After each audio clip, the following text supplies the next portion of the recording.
Welcome to the AdaKay Show. I'm your host, AdaKay, and I am a criminal justice major. I am also a deaf courtroom commentator, breaking down the gripping courtroom drama while providing full ASL interpretation, making justice accessible to everyone. Grab a cup of Java and let's dive in. Don't forget, comment, like, and subscribe. And if you love this channel, please become a member.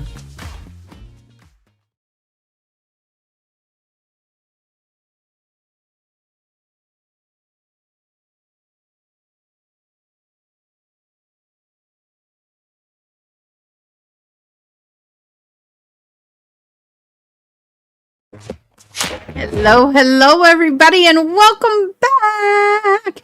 We are now going into another trial. Let me clear all this stuff out so I can get back into it. We have done, we just finished with the horrible situation with Tanner Lynn Horner, and oh my gosh, it just breaks my heart. That poor baby. It is just so tough. But tonight, we are going to continue with, do we have comments with the comment? Whoop, I'm here. Hello, honey. Hi, honey. My computer is doing its own thing. It's not obeying Mama very well. There we go. Alrighty, so let me give you a little recap of what's going on. Tonight, we're back in Provo. Oh, come on. Stay where I put you. Thank you very much. Provo, Utah, and this trial just keeps getting darker. Tracey Grist, 60-year-old grandmother.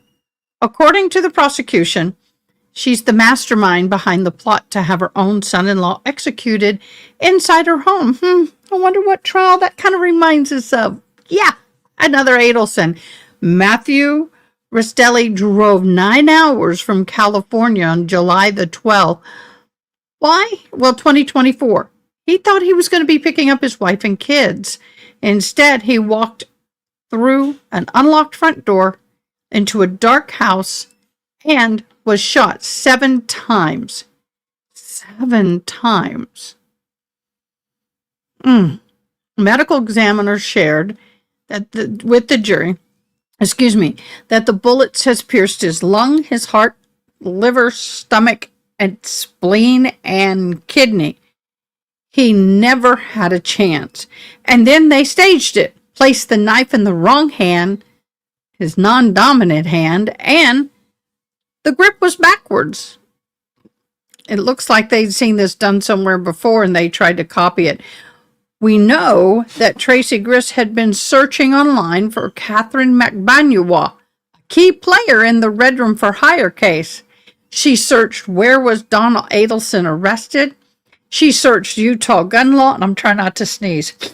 Just hours before Matthew was unalived, she searched for It's Happening meme. Her own daughter, Kathryn, who's in handcuffs, sat in the witness chair testifying against her. She said that she looked at her mother in the eyes that day and said, "Mom, I don't want to do this anymore." And Tracey Grist looked right back at her and said, "I don't care, I'm doing it anyway." Tonight is day 3. The daughter's back on the stand. There's DNA bombshell and a planted knife. The victim's own mother has now looked this jury in the face. We are going in right now to watch this day 3. Thank you so much for joining me. Again, I'm AdaKay. I'm so blessed to have you here with me. I got my things acting up. Give me a second. Thank you so much. Now I've got to get it shared and we're good to go. Let me share screen. Thank you, my fabulous mods, for joining me tonight. Y'all have been such faithful mods. I can't thank you enough. You've been fabulous, and thank you for holding down the fort. But now, let's get into trial. Let me get us zoomed up. As soon as my thing will behave and obey me, maybe I'll have to do something else. Let's see. Hopefully the sound is better. Thank you. Please be seated. Nope. Ladies and gentlemen, it's formally called the matter of State versus Grist. Give the computer system a moment. That's always the tough part. Excuse me.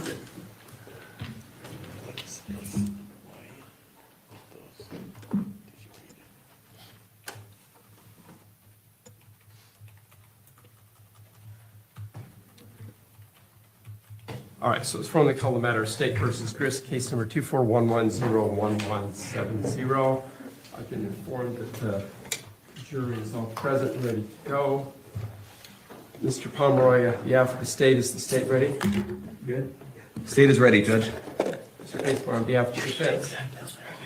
Are you ready on behalf of the defense? Anything we need to put on the record and discuss before we bring the jury out? No, Your Honor. All right, let's bring the jury out. Get started a couple minutes early.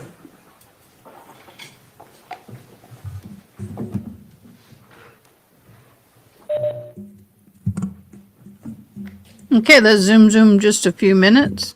All right, so I'll be back. Thank you. Please have a seat out there. And we have closed captioning. Zoom in on here.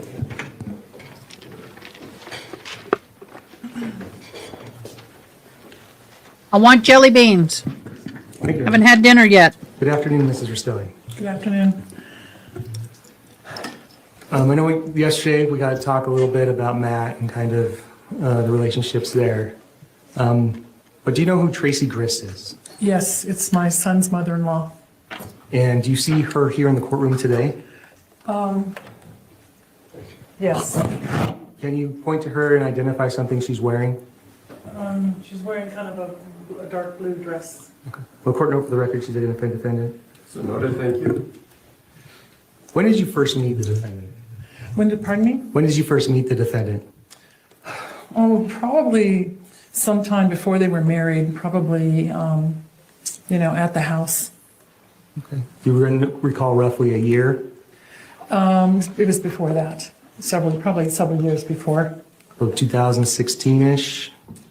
I know I saw her in 2016 and maybe a little bit before that. And how many times do you think you've spoken to the defendant?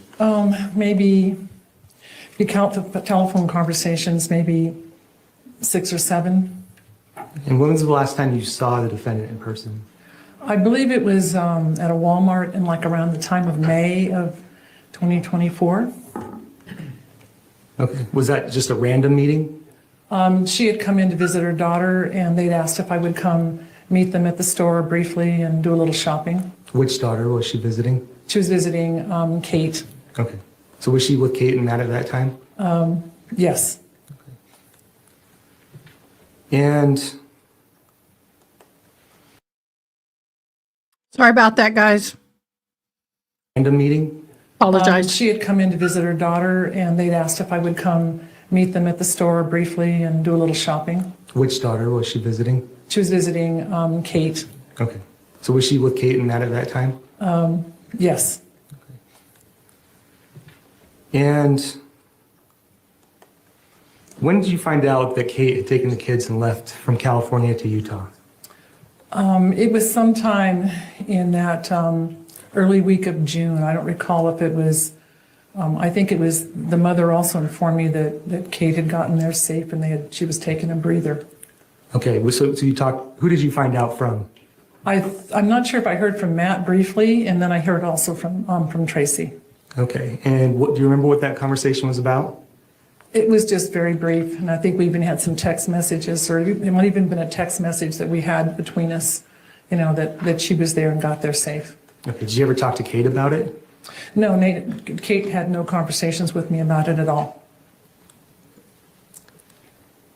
And when was the last time you talked to Matthew?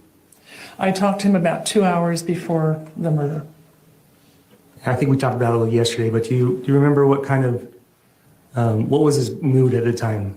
His mood was fine. He was a little frustrated over something that happened at a short order food place. But he seemed fine. He had water, he had food, and he was well awake for the drive. And when did you find out that Matthew had died? I found out the following morning, sometime around maybe the 8 o'clock-ish hour, and I got a phone call from Tracey. The defendant? Yes. And what did she tell you at that time? Basically asked me if I was sitting down and was my husband with me, and I said yes, and then she said, quote, Matt is dead. And did you talk to her again after that? I was pretty much speechless. I thought it was just a dream. I mean, I didn't comprehend it at that time, and I ended the conversation and said, I'll have to talk to you later. Okay. And did you talk to her again? Yes, we did make another phone call. And who were you with when you made the phone call? I was with Mark, my son. I asked him to come over and explain to him that Matt was dead and I don't know any circumstances. And I asked Mark to come over. And did you record that phone call? I believe we did. Why did you record it? I didn't really think about that. I think it was more of my son's thought that we needed to know just the details and just remember the details of what had happened. Okay. And after that phone call, what day was that again? That was on a Saturday, I believe. So was it the next morning after, or do you call it time of day that phone call was? I think there was one, I think sometime that day, Saturday, I believe, and then we had another phone call later. Did you record that one as well? Yes, we did. Okay, I'd like to play what's been marked as State's Exhibit.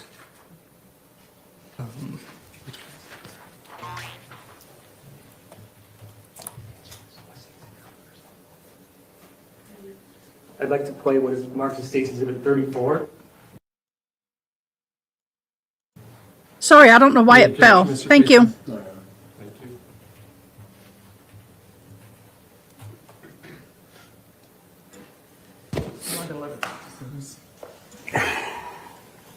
Okay, can I stop it there for a second? Is this the first phone call that you recorded? It could very well be. I didn't really hear all the words, but it seems to be. Okay, we can play it through some more. She probably won't answer the phone now. All right, Tracey, you have to tell me. Okay, push pause. Is this one of the phone calls you recorded? Yes, Do you recall which one it was? I think it was the one on that Saturday. The first one? Yes. Okay. State would move to admit and publish to the jury, Your Honor. Any objection to admitting and publishing? State's Exhibit 34. So ordered, thank you. How are you handling this? What's going on? You're kind to ask. I'm not handling it well at all. I'm freaking out and I don't know what to do. I'm in a hotel because I can't go to the house right now. Okay, and what is there a police report? I have no idea. Okay, did anybody, what, you have no idea? How, Tracey, this is Tracey. This is Mark. I'm here with my mom. Can you tell us from the beginning what you know? Yes. So, let's see. Matt was on his way to the house, to my house, because Katie and the kids are here. And they were Kate was undetermined whether she was going to talk for a little while, go right away back to California. It was not abundantly clear what the outcome was going to be of Matt coming out and talking. So about 10 o'clock last night, he got to the house. I was in the kitchen and I was sitting on the counter. I was alone in the kitchen and I did not hear the doorbell ring. I didn't hear a door knock. And Matt was in my dining room. And I knew he was due to come over to my house, but I didn't expect to look up and see him there. He was really, really mad and very agitated, for lack of a better term, and you're fine. I stayed in the kitchen. I said, Kate's upstairs, but she's going to come downstairs. And I stayed in the corner of my kitchen because I was feeling uncomfortable at that moment. I was very thrown off that he was inside the house and I didn't know it. And then he went around the corner and then I heard gunshots. I don't know how many, probably, I don't know how many, 4, I think. Jesus. And Matt was on the ground and he had a knife in his hand. And we called 911. And I told Katie to stay upstairs while I called 911 because I didn't want her to see it. And I wanted her to stay upstairs with the kids. They were sleeping though, and I didn't know they were sleeping. And the police came and separated us, talked to us, and I not slept for 1 second. So that's why I'm really upset, and I'm in a combination of shock and sadness, and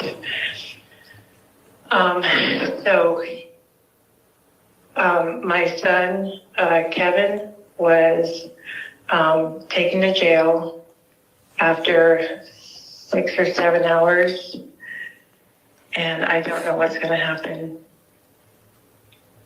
Did before the gunshots, did you hear an altercation? Did you hear No, screaming? Nothing.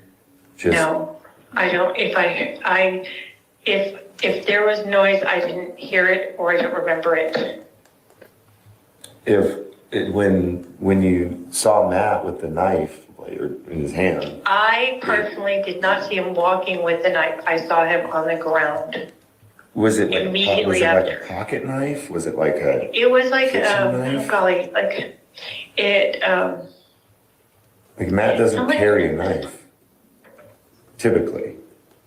Okay, well, I don't. I'm just wondering. I'm trying to put this together. This is mind blowing. Yes, I agree. It was. I can't think of the way to describe it. It's like a tactical knife. Did what? So the kids never woke up. The kids are still what with Kate? Where? There was me and Katie in a hotel room. Okay. And she was just trying to Google how to tell children because she hasn't told them, but she wants to be able to do it in the healthiest way. And I don't know how to do it. I don't know how to do it either. I guess my only suggestion would be to take a minute while everybody's emotional. But so do you know what where they took Matt? I do not know. I'm assuming the so you said they took Kevin to jail. Yes. I'm guessing that the house is a crime scene at the moment. Yes.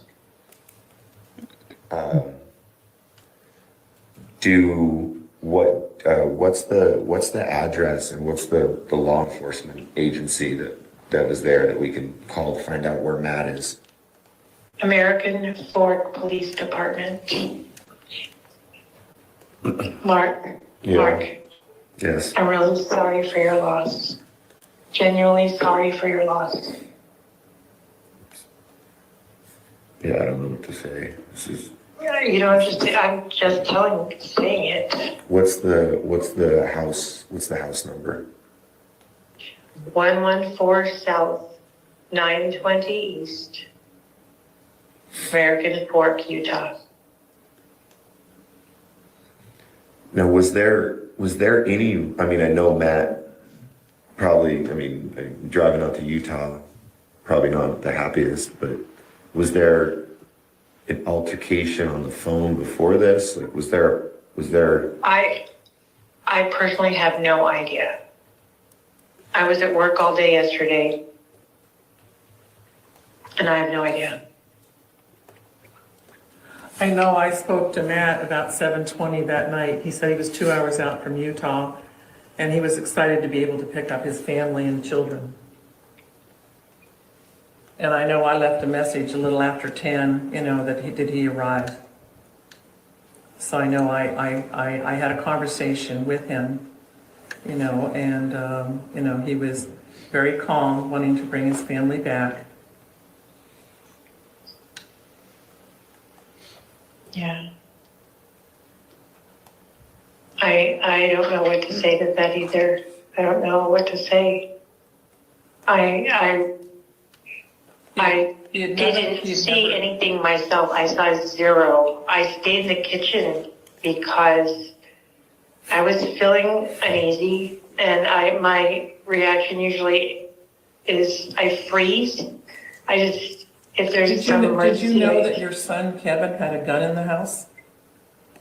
It's my gun, and it was in a gun safe, and I moved it from my bedroom to the garage. to the garage in a gun safe, or? Yes, in a gun safe, yes. And your son Kevin knew where the gun was? Yes, he moved it for me because I wanted to make sure it was really high up. Because there was children in the house, and even though it's in a gun safe with a code, I just wanted it high up. Was there a reason for the gun to be out of the safe, like prior to Matt's arrival?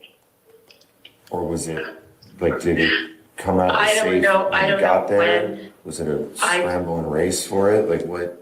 I do not know. Yeah. Help me here, because I'm kind of behind in the case. How does she not know?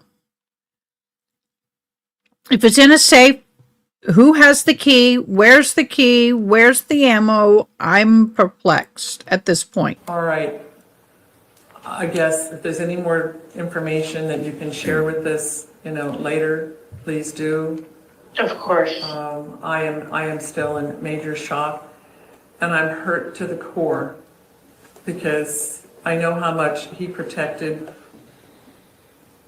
Kate through all of this. He never spoke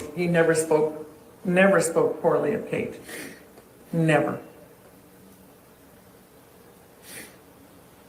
And he was really looking forward to bringing the family back. What a shame. I didn't want to make this call, by the way, so I'm sorry. Nobody wants to make a call like this. All right, anything else, babe? No, I think we're just gonna have to get, we just have to keep get us details. informed as to what the plans are. Oh, hey, Lucas, I think he's at the house right now Very possible. at Matt and Kate's house. Matt, there was a fire at Bell Lake, and they evacuated Bell Lake campground, and Matt asked Lucas to go to the house. But I don't know if he went or not. Okay, I'm gonna have to think on that. This is going to crush Lucas. I think we need to have him come here.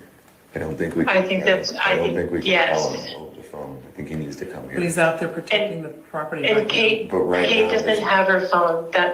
Kate doesn't have her phone right I now. get that Kate Lucas is, doesn't have her phone? No, Where's her phone? the authorities have her phone. Okay. She gave them permission and her passcode and everything. okay, yeah, I'm gonna see, we gotta get Lucas to come here Okay, all right. without telling him, or I'll have to go out there Okay, and go tell him. okay, we will work on that. We have, because He's But a- we can't, he's in a tell very them, delicate nobody state. can tell them over the phone. Oh, he's gonna just crack We up. can't tell them over the phone. Right, and that's, Okay, let us handle that. yeah, and Diane, the reason I called home I before I called you is I wanted to make sure that he was near you because I knew you'd be able to tell by my voice that there is something really wrong. I was trying to do what you're doing for Lucas. Okay. Okay, well, we're gonna figure out how to handle some of this stuff.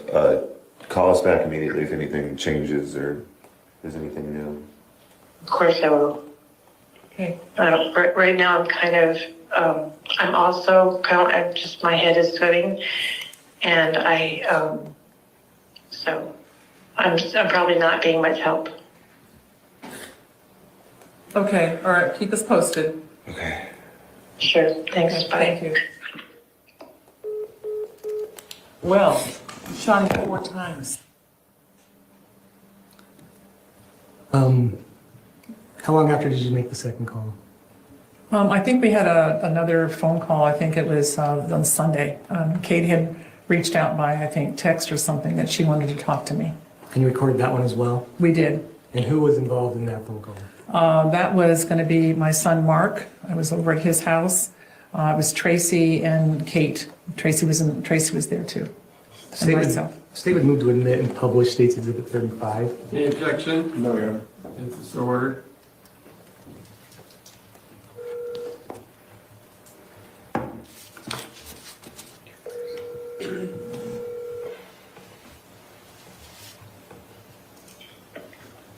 Hello? Tracy, it's Diane. Hi. Katie's downstairs and she wanted to talk to you. Okay. Let me go get her.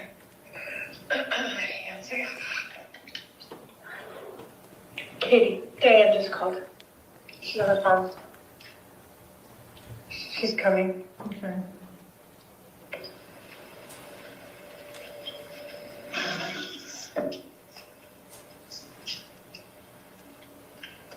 We're stepping outside so the kids can't hear anything. Where are you? Good idea. Right now on the back patio? Of your house? Yes. Hi. Hi.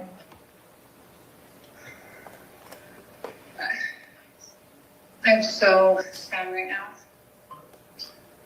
I'm unbelievably broken. I know you are sad, Diane. I can't imagine how sad you are right now. So tell me what's on your mind.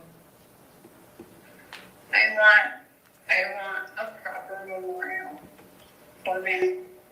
And the kids are kids are so sad.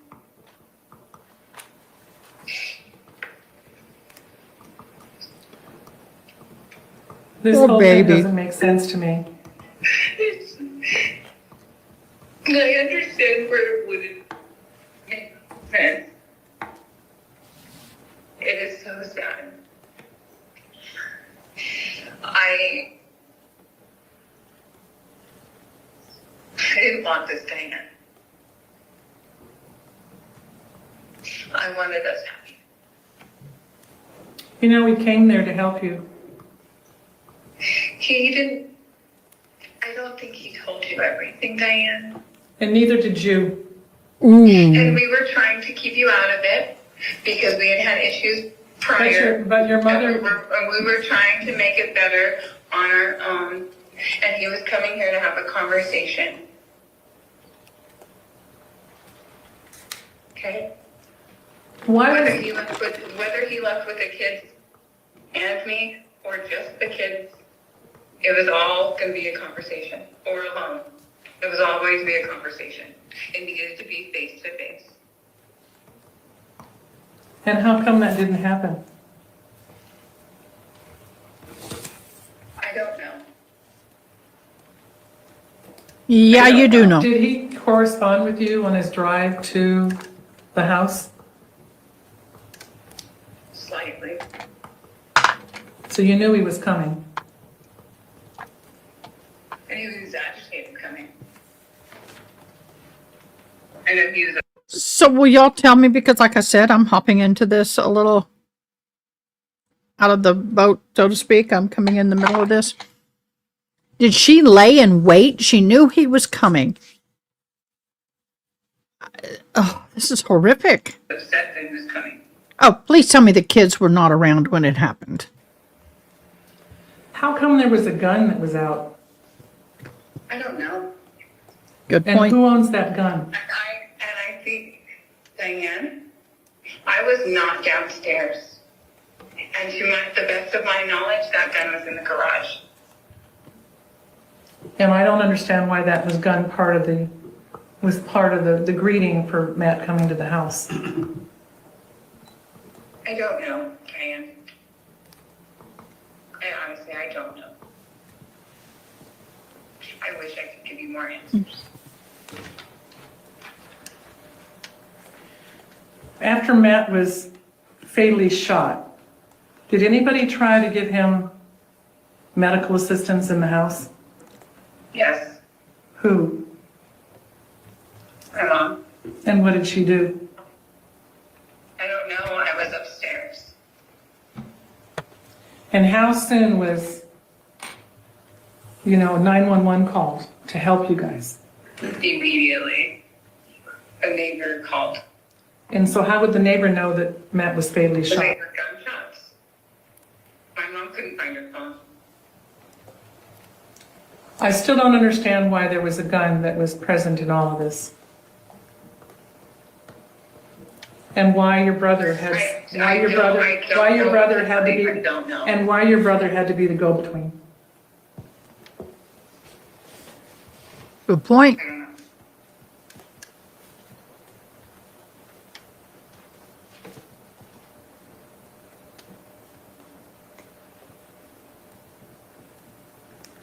I am so broken. As am I, and I believe you. I am in Wait. shock right now. Selfish, she keeps saying, is so am I, so am I, so am I. Really?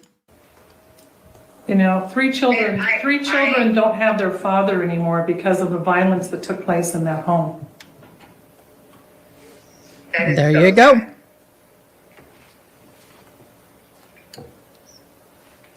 How come Kevin didn't call 911? How come Kevin didn't call? I don't know, Diane. Did you talk to Lucas? I did, and he is absolutely saddened to his core in this event, as we all are. Where is Lucas? I still don't, he's with family. I still don't understand why a gun was brought to this discussion. When you knew, when you knew he was coming, you knew he was coming, and whose gun is it? And how did your brother get access to it? And who else knew he had a gun that he was going to use in this fight? No one. I don't know. I don't know, Diane. And what did your brother say happened? What did he tell you? Talked to him. I don't know. And you don't know what he shared with even your mom. I have no idea. Kevin hasn't talked to my mom. You do know that this is totally out of character for violence to occur like this. I don't think that's true.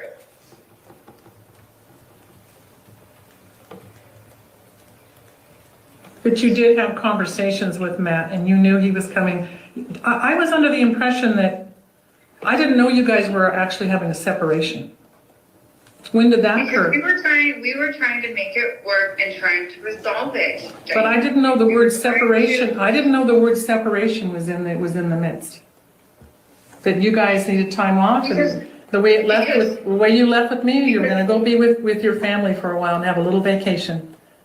And that's what it was. And that's what it was. And that's what we it. were coming out to have a conversation to figure out if that's what we wanted to proceed forward. So really, it was a vacation for you to come out. And I understood too, did you want to come back? Yes. And it was honestly, it Really? really depended on the conversation that Matt and I were about to have. Not too sure about that. Because he can act any way on the phone, but how you act face to face is completely different. I wanted to have a conversation with him face to face before I got in the truck with him and went home. Well, again, I was unaware that this was a separation. I thought it was just a little breather for you because, We were trying to work it out between Matt and myself. yeah. And I don't know that, I also was under the impression that you were going to try to come back and rent a car. What happened with the car rental? What happened with the car rental? Because I thought you were. Because I have an out-of-state driver's license, I could not rent a car on my debit card. My mom What? hit some hurdles and had, Whoa, whoa, whoa, whoa, whoa, whoa, whoa, whoa, whoa. had no money Right. for, Where you live, or has anybody in this chat ever tried to rent a car out of state with their driver's license and then their debit card? Because I have, and I've been able to rent a car many moons ago. her water got turned off at her studio, so she lacked hours, and she had an unexpected expense that she had to pay. Because that's why I was very happy that, after 3 weeks that Matt was going to help bring you back, because there was, these things these glitches that were preventing you from, joining as a family. I understand. We were working on things and trying to make it work, and there were points where it was clear to me that he didn't want to go in the same direction I wanted to go in. And I feel like he knew I felt like that, and he was upset. Do you think that Matt was really going to kill your brother? I have no idea. And do you believe that this particular shooting was justified that occurred in that house, that being killed was justified?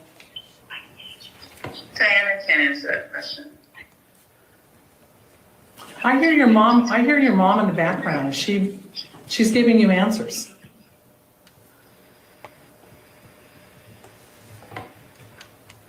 I was hoping that you were speaking This from your. is all still under investigation. I was Diana. hoping that you were speaking from your heart. I'm trying to speak from my heart without saying the wrong thing. And also I read in a brief article that showed up that your brother was found with drugs. Do you know he was on drugs? No, I had no idea he was on drugs. Don't believe her. He was on drugs. And that was an information that your mother didn't share with you either, with him being around that home? How would she know? She doesn't know. She doesn't, he's over 18. Why would she be checking his drawers? He acts completely normal. Well, and I'm still questioning, why was there a gun in the house? With children in that house, It why was was, in the garage, Diane. but it wasn't in the garage when the shooting took place. The Good shooting point. did not I was take- gonna say, it was. The shooting didn't take place in the garage, it took place in the house. In the hallway, I understand. I know, but this was, to me, somebody brought that gun out of the garage. That is one of the best points I've heard thus far. Why did the gun get from the garage to the house where the lead shooting happened? Unless it was a premeditated situation where they thought that there was going to be a conflict and they brought the weapon in for protection, there's no reason for that weapon to be there. I'm with her. Oh my gosh. I was not downstairs. I do not know what happened, okay? Yeah, she's on to her big.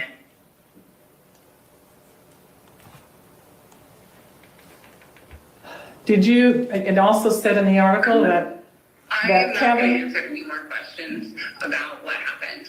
We can talk about the memorial service for Matt if you'd like, but I don't want to talk about what happened Well, anymore. I don't think- appreciate the way you're talking with me. I just want to know, you are the person that was there and a witness, and I was I not. was upstairs, Diane. I was not a witness. But you heard the gunshots. Why weren't you, did you go down and give assistance to My Matt? mother came upstairs and said, "Do not come downstairs. Something happened," and I'm calling 911. But I also thought that your mother was giving, first aid to Matt. How could she be upstairs when she should have been down Clocked her. Clocked her. Diane, you did good. assisting Matt in his time of need? It's like somebody else who says that they were giving CPR after pulling the husband off the bed when in fact she wasn't.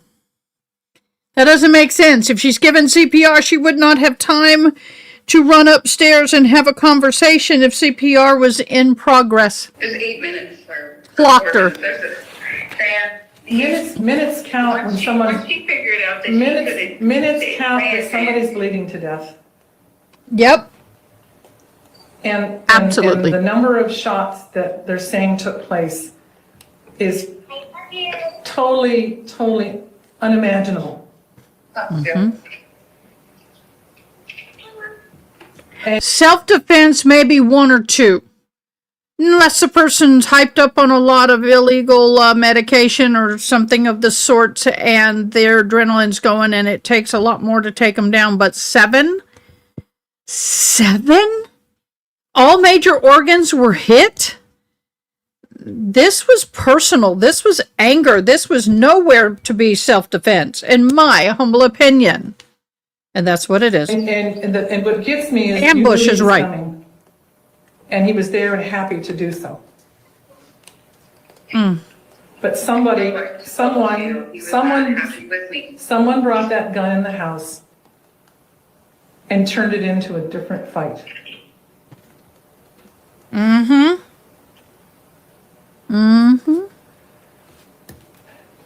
As far as a memorial service for Matt, you're the one that has the married woman, you're the wife, you have all the cards in your hand for that event. So, you will have to do what you wish to do. Okay? I have no money for any of that, so I will figure out how I would do that then. I don't understand even why you would want a memorial in light of the fact that Matt is being made as the negative person in this whole situation.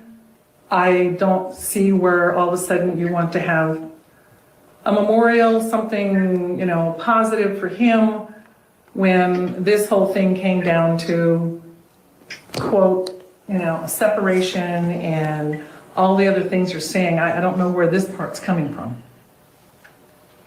She wants to play the poor grieving widow because she wants to look innocent. I don't know whether she's innocent. I'm on the side of Diana. I'm like, yeah, if we're gonna have our own private memorial. You want to do something on your side, boo? Go ahead, but we don't want to have anything to do with you.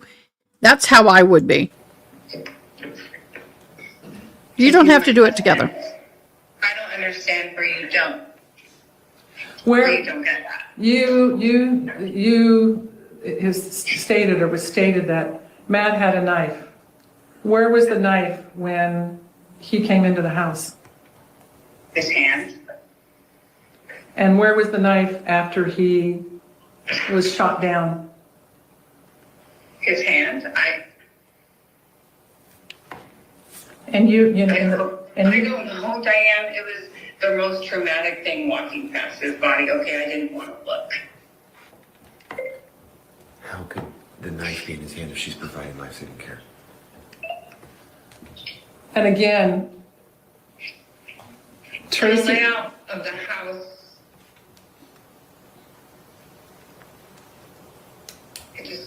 The garage is next to the living room. When Matt fell to the ground, he still had possession of the knife in his hand? Yes. And during all, To my knowledge, yes. and during all the I life-saving don't- measures, the knife stayed in his hand?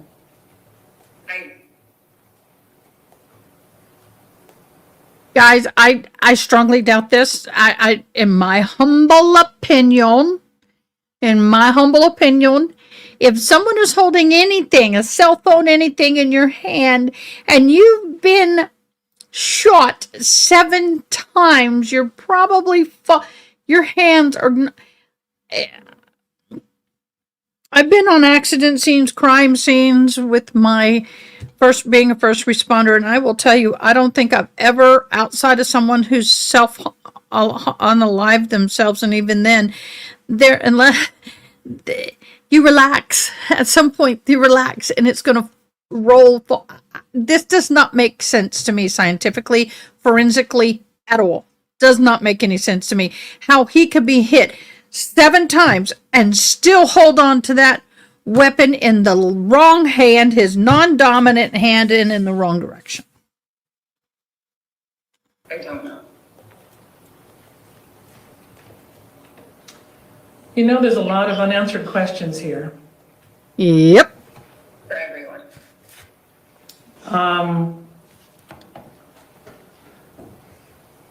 I am absolutely stunned that a family, can have such violence take place.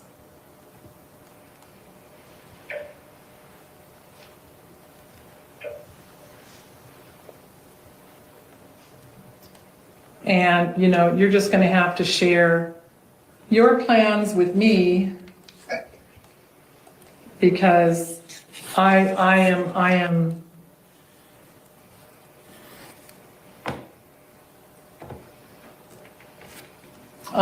stunned. Is your mom still standing there? No, she went inside. Who believes I that? have more questions. Give me a thumbs up if you believe the mom went inside, or do you believe thumbs down if you think the mom is still standing there, or however you want to tell me, but I don't believe her. For her. If you would like, I can easily call her back out here. She's just inside with the kiddos. Okay. Okay. Mom, you want to come back out here? Oh, that was too tight. Wait.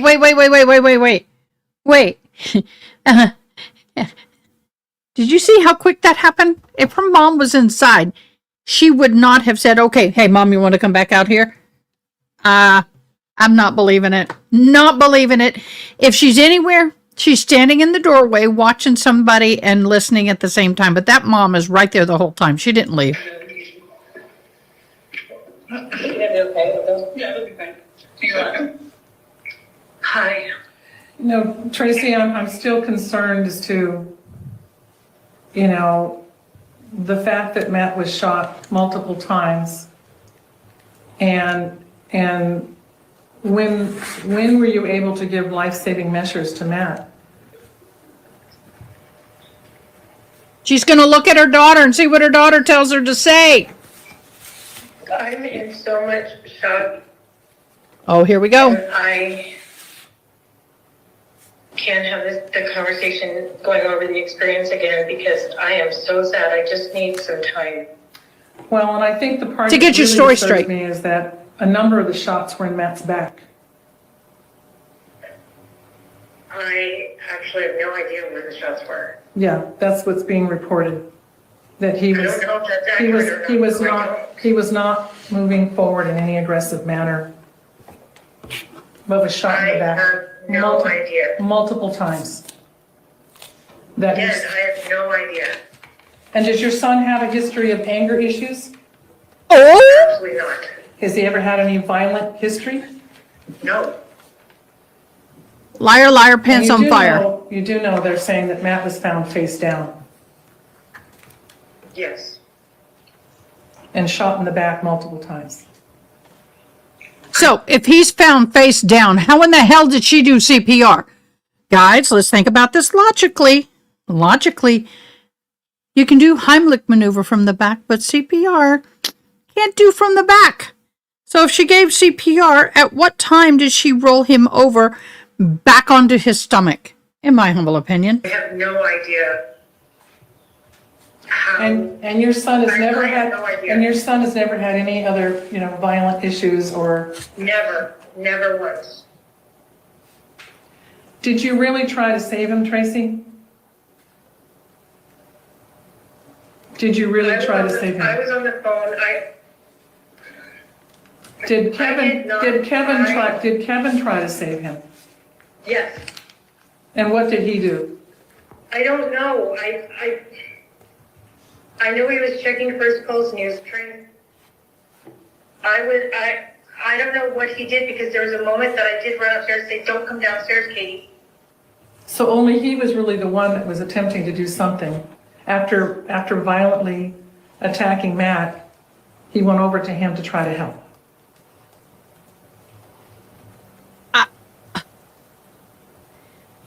Come on here. Thank you. So This you were doesn't not make initially sense. there to help as much as to tell Katie not to come downstairs to assist with Matt, with multiple puncture wounds in his body. I want to help you right now understand, but I don't think I can. As I don't have the lie made up yet. Well, there's a lot of unanswered questions, and this has really, But me too. this has really started a monumental flow of events that have to be resolved. Yep. Wow. And I thought that they had found him, that he was face down during all of this. And how were you able to give CPR to rescue him if he wasn't face up? Clocked! I need a clock. She clocked her. And yet he was still lifeless and holding a knife.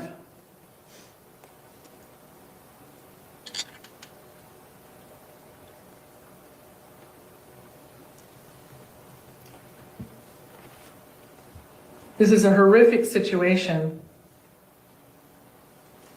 And I am heartbroken to the core over this violent attack. I am literally nonviolent in every respect. Well, I didn't say you were, I just said I am heartbroken. I'm heartbroken over this violent attack that occurred in the house. I didn't say you were violent.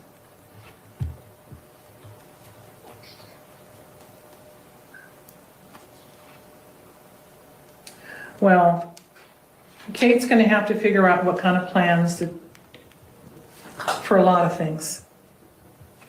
And Do you know what you'd like to do for a memorial? Do you have any ideas? Nothing with you. No idea for memorial, and I'm really not comfortable with a memorial at this time. I understand that. Did Matt say anything to anybody in his last breaths before he died?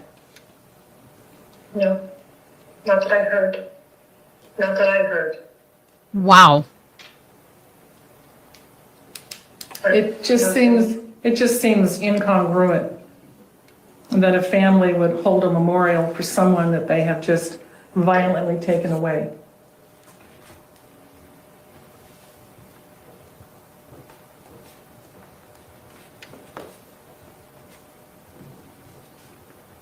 I'm so Thank you, Ms. confused June. by what you just said. So I No, don't I'm just understand. saying that a family that's just taken someone's life now wants to plan a memorial. That's strange. A memorial would be for the children's sake and for Katie and for, But Katie, they're stating is that she was separated and, they were agitated with each other in some way, according to her. I don't know why I she would know want to that memorialize she the was situation. just some time to think things through. Right, and it didn't have to, and The a gun, separation word was mine. I said, they were separated, but that was just something I said off the top of my head. It wasn't something Katie had talked about. I know, well, I'm just saying that it just seems very insensitive to do a memorial when, Matt only came out there to help because no one seemed to have any money to bring her back.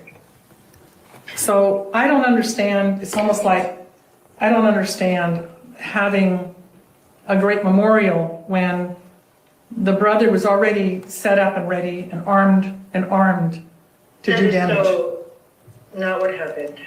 He had a gun, babe. He had a gun. He was ready. That's not true. Then why was he armed? Why was there a gun? I bought it. I bought that gun back when COVID was going on because I thought it was a good idea because I'm a single woman and I thought having some protection in case something bad happened would be wise. Mm-hmm. And you do know that the papers is also saying that he tested positive for coke. I cannot believe that, but I believe it. What a dumb thing. I And yet he had don't access. know anything about that. And he had access to a gun. A gun that was not secured with children in the house. It was in a locked safe high up in the garage. And who had the combination or the lock to that safe? Obviously, Everyone but Rory and, well, Katie doesn't, but everyone but If you give that combination to everybody, you just opened yourself up. If you have a safe that has lead shooters in it, you don't give the combination to anybody but you and maybe your spouse, if you trust them. Rory. okay, My so humble your opinion. son had access to get to that gun if he needed it. Mm-hmm. Well, I asked him to get passports once. I'd asked him to get other things out of it for me. But he knew the gun was there. He knew the gun was, with the passport, yeah. and he took the gun out in anticipation of Matt's arrival. While on, No, I don't coke. think that's the case. He had the gun when Matt arrived. Did he go no out to the idea. garage and get the gun and I- then shoot Matt? I have no idea. I did not see any of that.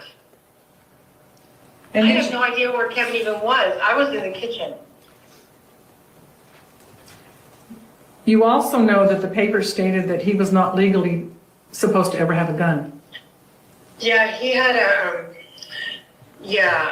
And yet when he had a with gun. his girlfriend, his fiance, a few years ago, 3 years ago, he was calling her incessantly, and she got a protective order, so he wouldn't call her anymore.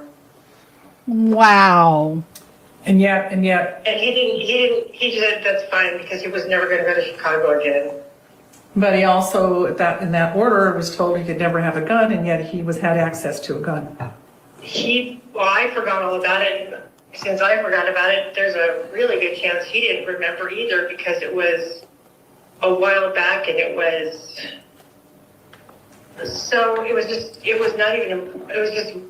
I forgot. And I don't understand why Kevin was so upset when Matt arrived that he was prepared for a fight. What happened in the dialogue between the family and setting the situation up for Kevin to be anticipating trouble? I don't have any idea what was in Matt's head or Kevin's head. I don't know what you're talking about. But obviously Kevin was aware of some kind of relationship with what was going on with, Kate and Matt, that he was privileged to some kind of dialogue You're wanting answers I don't have. between all of you, okay? You're wanting answers I don't have. But why would he bring a gun to the fight when he knew nothing about what was going on between Matt and Kate? You're asking me something I have no way of answering. Somebody knows the answer to that, because there's no way that someone would have that much anger in their heart to come Kevin prepared. is the most sweet, kind, peaceful, gentle soul. Timmy and Jacob and Kevin are the sweetest boys. They're so gentle and so kind and so sweet. But yet you just told me that he had a protective order against him because of some relationship issues with one of his Because his fiancés. heart was broken and he kept trying to call her incessantly to talk with her. Was he on coke during, how long has he been on coke? I had no idea he's ever even done that. It seems I to me, had it zero, seems, I had zero idea. it seems to me there was some discussion and sharing from your daughter that there was problems at home with him. My son? Mm-hmm. Well, when he broke up with when his girlfriend broke up with him after being engaged, he was really, really sad, and he was just sad, and he was getting things back together and trying to, he's been working, and he's good. Well, not good in the fact that he shot Matt, killed him, including shooting him in the back. I don't interpret that the same way you do. And especially being positive for coke and, coming to a battle with a gun, he intended and was potentially going to do serious harm. In your mind, do you really think this was Kevin trying to have self-defense? In my mind, my son was only being protective and loving and kind to the people in my home. And why didn't That's the only way I someone just, know my son to and be. why didn't someone just open the door and say, hey, glad you're here, would you like a sparkling soda, come on in, we'll talk about it, we'd like to help as much as we can. Why didn't it end up that way with a positive reading? Matt didn't ring the doorbell or knock. Well, he also knows that sometimes it wakes up the children, I know that happens. I mean, that's not at all unusual. I walk into my son's Well, house. he could have texted Katie. I think he was in a lot of dialogue, and we knew he was only 2 No, hours he out. could have texted Katie that I'm here. I think there's more, I think that she knew he was coming and arriving in a matter of minutes. And Kevin was waiting. That is, He was waiting, you had Kevin in there being the go-between. you are filling in blanks with things in your mind that we don't have the answers to. Not you, not me, not Katie. Well, I know Matt did notify Kate multiple times. He spoke to me that night. I know the time frame, and he was keeping correspondence with everyone. People knew he was arriving. Yes. And all this business of do you ring the doorbell and knock on the door, you knew he was coming. I think the family has a lot of explaining to do. I think that this, is a very serious event in our lives. And did anybody in your family tell Matt not to come? I didn't tell him not to come. I have no idea what anyone else did. Because I was under the impression she wanted to come home but had no means to do it. I was under the impression that you had to pay for Pop's registration for his truck, and that you couldn't Pay for rent, his rent. and you couldn't rent a car for Kate to come home. And I also heard that the issue of something about she couldn't rent a car, so she couldn't come home last Friday.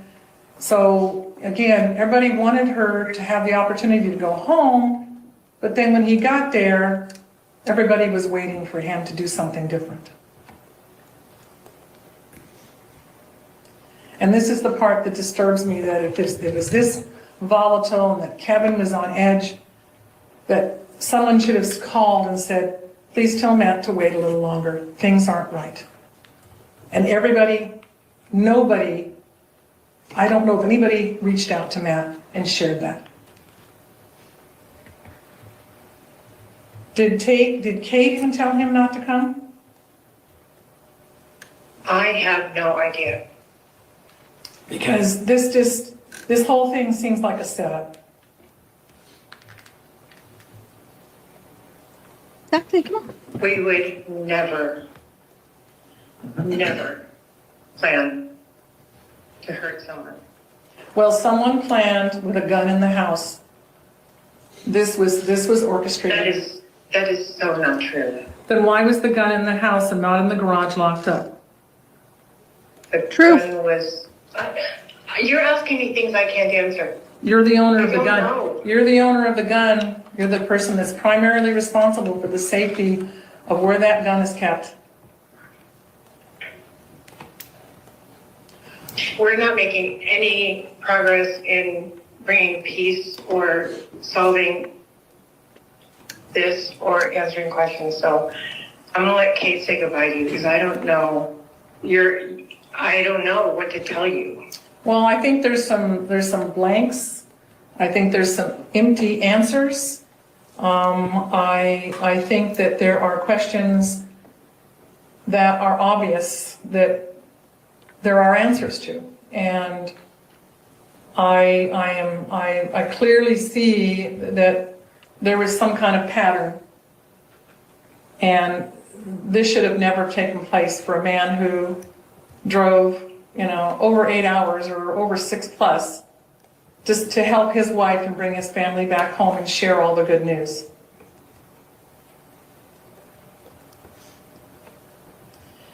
And I think some soul searching has to take place amongst, what really went on and why it happened and why the violence took place in that house.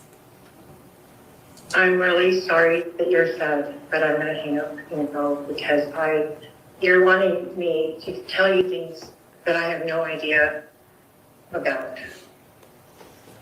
Well, That is my point. If he was shot in the spine and paralyzed, he couldn't hold on to a knife. How do y'all like my hat? I beaded it myself. I do that work. And I have this wonderful friend from across the sea that loves to see me in the hat. Hence, I'm in the hat. what I can say is that Kate is going to have to give me her plans as to what she needs to do, because, I just need to know what she plans to do as far as, where she lives, just everything. Not that I need to be the one making the plans, but I need to know what her plans are and, what's going on with all of this. All right, well, listen, tell Kate I am also sorry for the loss. I am brokenhearted that the children will never have their father ever give them the guidance and assistance that they need throughout their lives. And this ought to really hit to the core of the family members involved. And, Kate needs to share with me, what are the plans as to where she's going to live. I'll let her know that you brought that up and all. And you do know there's live animals on the property. Yeah, my sister was going to go figure something out with them. Why is she allowed on the property? Why is she allowed on the property? My sister? Yeah, Because she stayed there in her trailer? but she left, and with no word, they all disappeared the day that Kate disappeared. So you're telling me that this was an amicable leaving? And that all of your family ghosted Matt and not sharing with him what happened to his family that day they all disappeared? I'm so confused. So I know that my sister was going to be there when you guys were in Vegas. No, but she left. Right. Because She left you guys because were in Vegas. no, she would have stayed if we were in Vegas, but she left, and she also left when Kate left. And every single one of them would not answer the phone and tell Matt that Kate was okay and that she was going to her mom's. Everyone I don't think ghosted my Matt. sister even knew. Everyone ghosted Matt. My sister didn't even know. They didn't return any phone calls to Matt. None. None. And I think that at this point, sister is not allowed, no one's allowed on the property except those who own the property. Okay, I'll let Kelly know. How are you gonna take care of puppy dogs? Well, that's something they should have thought about 2 days ago. You know, Matt's been dead since Friday night before midnight. This is now Sunday. And it's amazing that no one from that family has even thought about asking us or anybody to go out there and to assist. I mean, that's heartless. Well, Interesting. why didn't, I don't even know what to say to that. Well, this is all part of, this is I all gotta part go. of, this is all part of when you take someone's life and don't realize all the consequences. I've gotta go. Of course you're gonna go. No further questions this time. I gotta take a breather. Of course you gotta go. She's reading your mail. She's clocking you, woman. Both of you. Oh, wow. Oh, thank you. Wow. She clocked her. I gotta say, how she kept her calm and cool, I do not know. I would have been all over her like white on rice, man. They would, just saying. Cross?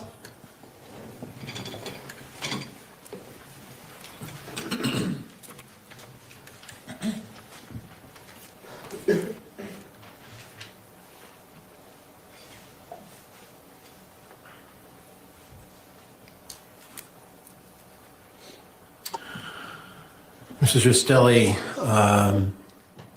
first off, I'd just like to say I am terribly sorry about your loss. You lost a child.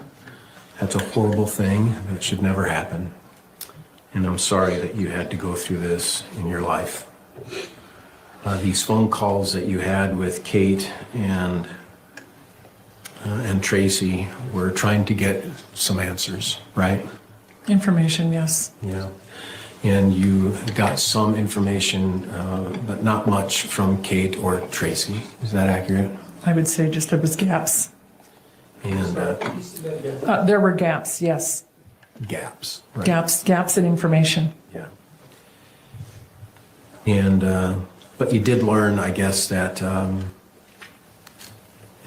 Kate said that they were separated. So you learned that Kate and Kevin and Tracey were separated at the scene. So you did become aware of that, right? And what separated mean at the scene, the actual, the house? Yes. That Kate told you that we were separated, and she said it on the phone call. Do you recall that? Mean separated in space or separated in a relationship? Not, I don't think in a relationship. Okay. I think separated in space. She does from what she said.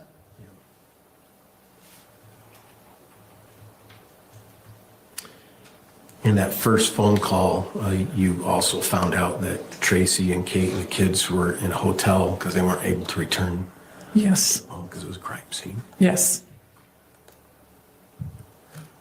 And Lucas. Lucas is Matt's oldest child, right? Yes. How old's Lucas? Lucas is 21 now, He's 21.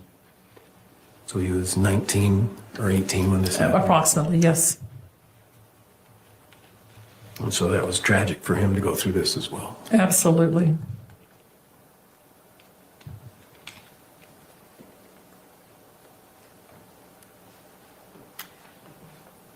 Well, once again, terribly sorry about your loss. I know these are hard times, and I have no further questions, Judge.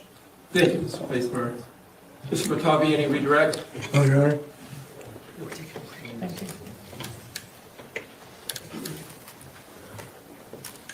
We're ready for your next witness, Mr. Batavi. You need a short break.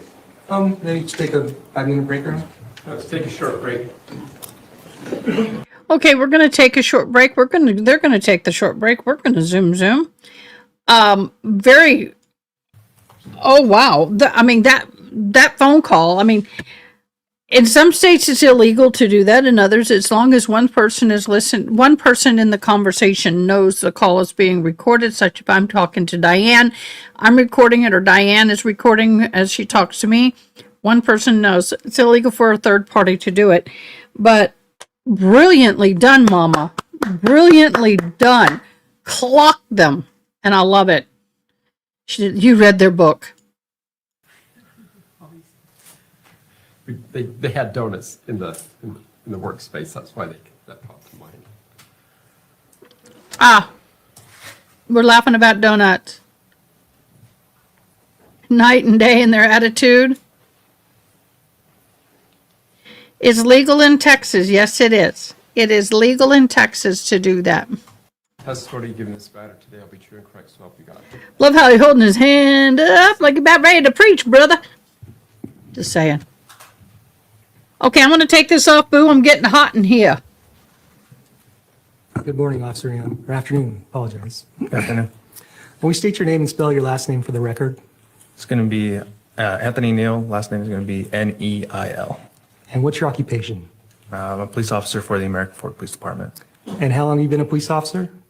3.5 years. And what's your title at the American Fork Police Department? I'm a patrol officer. And what kind of duties do you have as a patrol officer?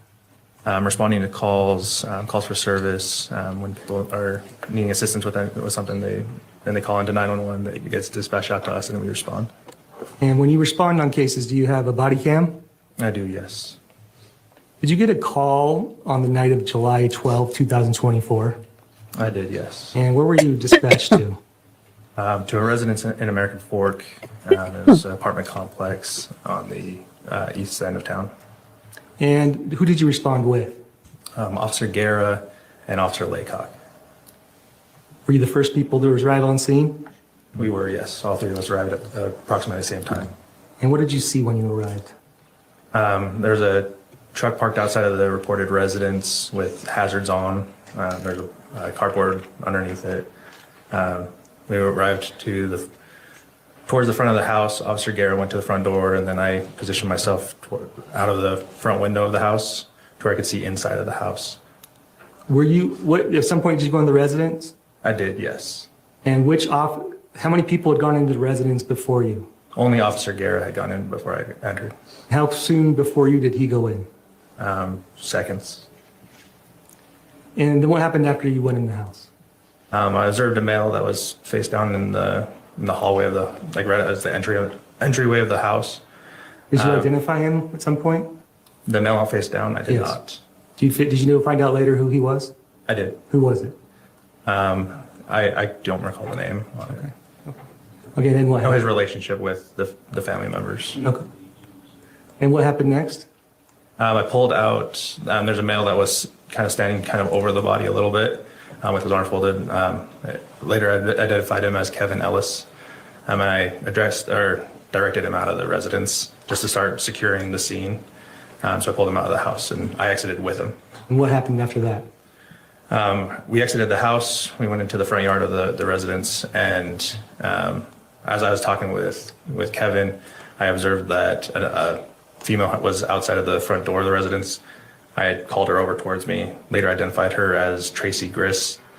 And then, so at that point, who else was outside? At that time, it was me, Kevin, and Tracey. Okay, and what happened after that? I asked if who the person was that was face down in the entryway. She said that it was Tracey stated that it was her daughter's husband. I asked where her daughter was located. She said that she was upstairs. I asked if she had the firearm because we had reported of shots fired. She said that she didn't have the firearm, and so I asked who had the firearm, where Kevin said that he had it. Okay, and what did you do after that? At that point, I separated Tracey from Kevin. I directed Kevin towards the front of the truck to sit down, and then Tracey towards the back of the truck also to sit down. Did you search Kevin at that point? Shortly after, I did search Kevin's person. In his right pocket, he stated that he had his holster, and I identified that it was there. It was an empty holster. Left it on his person, and then continued searching him. Nothing else of note was found. And then what? Wait a minute now. We're hearing that the gun, weapon, lead shooter was originally in the garage. So why then are we now hearing from the police officer that the guy had a holster on?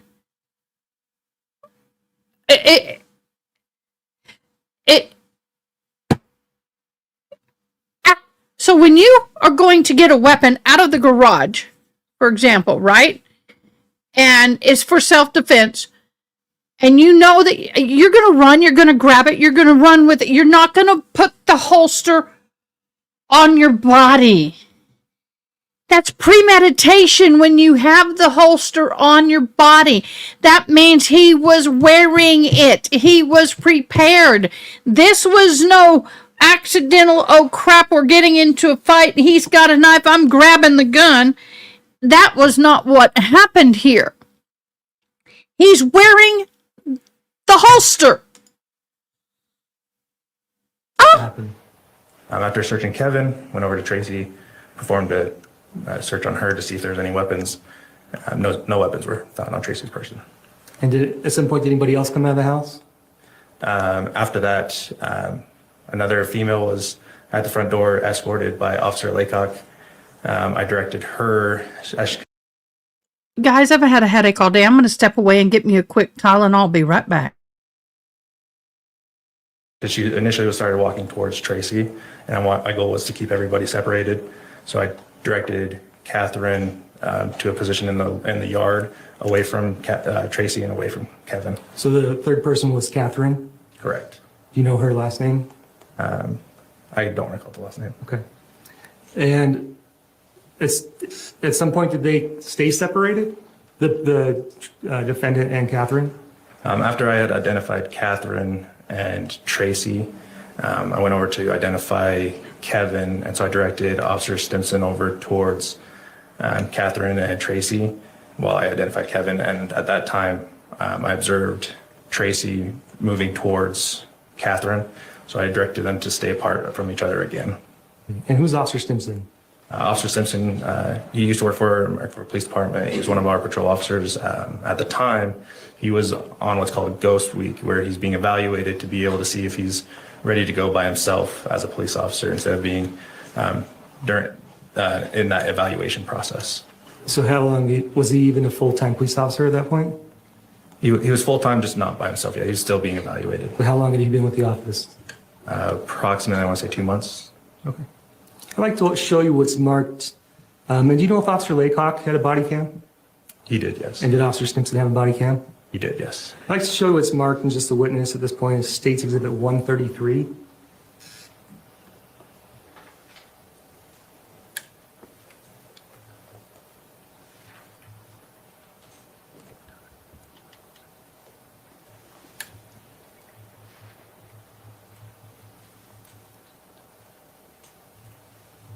Okay, you recognize what this is?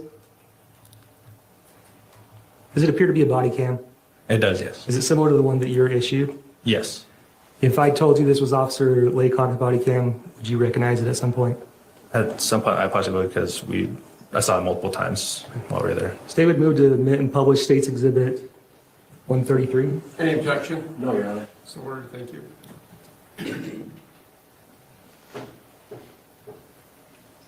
I'll have you come out here with this officer, okay? Okay. You're okay.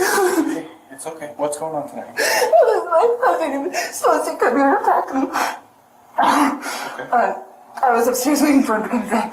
I don't know what happened. Okay. I don't know what happened. I heard yelling and I don't know what happened. Do you have any weapons or anything? No, the only thing I'm just gonna check you real quick, okay? I'm sorry, I know this is... No, I have my earbuds in my pocket. That's the only thing I have in my pocket. Okay. Sorry, was that them Yep, that just fell? that was Okay. them that did it. Okay, you're good. I don't see anything else on it. You're good if you want to go take a seat next to her on the grass, okay?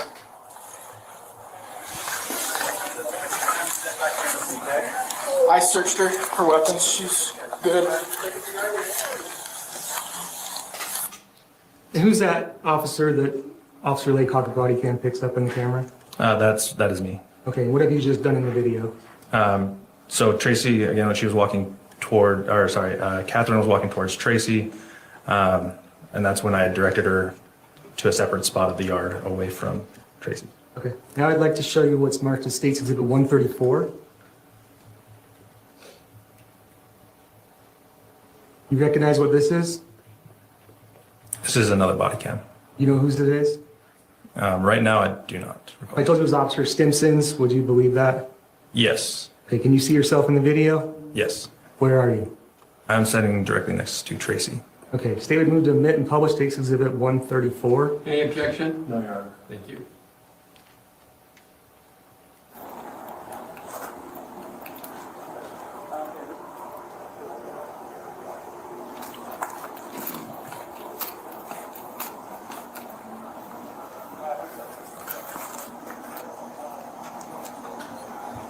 What's your name, man? Kevin? What's going on, Kevin?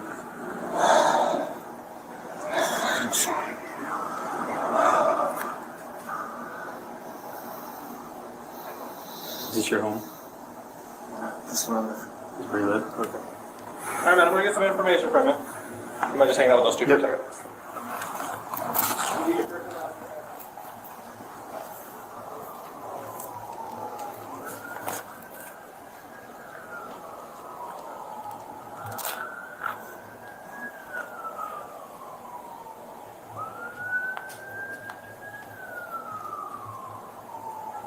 I'm just hanging out with you I guys. know. Can I Can you what? hold my daughter? Yeah. You could, yeah. Were you separated by officers? What? Did the officers separate you two? Yeah, I think so. Okay. I don't know. Okay. If you would like to sit next to your daughter, you're I welcome wouldn't touch to. her. No, that's it. Neil, are they okay sitting next to each other? Oh, okay, never mind. I'm sorry. Oh, I'm sorry. Can I just hold her hand? I do need you to be separated. Fine. But that was my bad. If you want to pick up your phone and come back over here where you were, that would be great. That's okay. We're gonna go through an interview process. We typically will keep all parties separate. You'll stay right here with me. I'll just have you just stay separated for right now. Kevin, I have no idea what to do, so don't say anything, please, because I don't know what. Okay. Hi. Situation. We really need you to be patient so we don't have to move you guys around, okay? Hi. All right? Uh-huh. Huh? Yeah. Yes.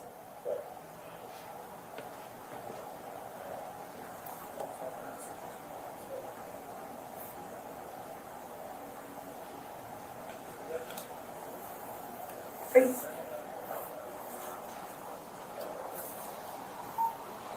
Ma'am, right now something that would be good to do is probably just breathe. Just take deep breaths. Okay?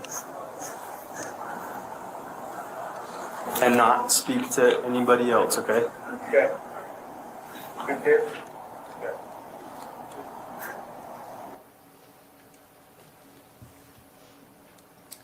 Do you know what was going on when Tracey's defendant said, I don't know what's going on, so don't say anything? At that point in time, I told her that she needed to be off of her phone. She was on the phone with who she stated was a friend attorney. I said, just at this point in time, I just need people off their phones. And that's when I started walking over towards, this was right after I identified Tracey. I started walking over towards Kevin just to have Officer Simpson hang out with them so I could identify Kevin. And then that's when she had yelled it out over to him. I could show you what's been marked as State's Exhibit 49. Do you recognize what that is? So that is the entranceway into the residence. And do you know what the photograph is from? It's from my body cam. Okay, does it fairly accurately represent what you look like at your body cam? It does. Is this, and at what point is this, what point of your body cam is this? Is this the first time you entered the residence? Yes, it is. And that's what it looked like when you walked in? Yes. And what do you observe in the photograph? Right in the entranceway, there was some sandals that were right there. I noticed that as soon as you came in, there was a hallway directly in front of me, and then kind of like a living room, and then the entranceway wrapped around into towards the kitchen on the right side. Did you notice anything later that evening if those sandals had been moved? I don't recall. Okay, state would move to admit in published State's Exhibit 49. Any objection? No. Thank you. Move to publish.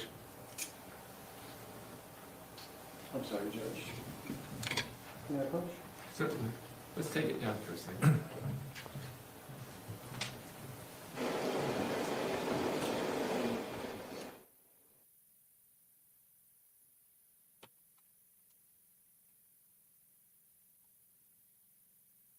Okay, guys.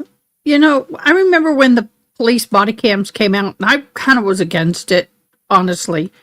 But times like this, I'm really glad they have them. In fact, I have a body cam now.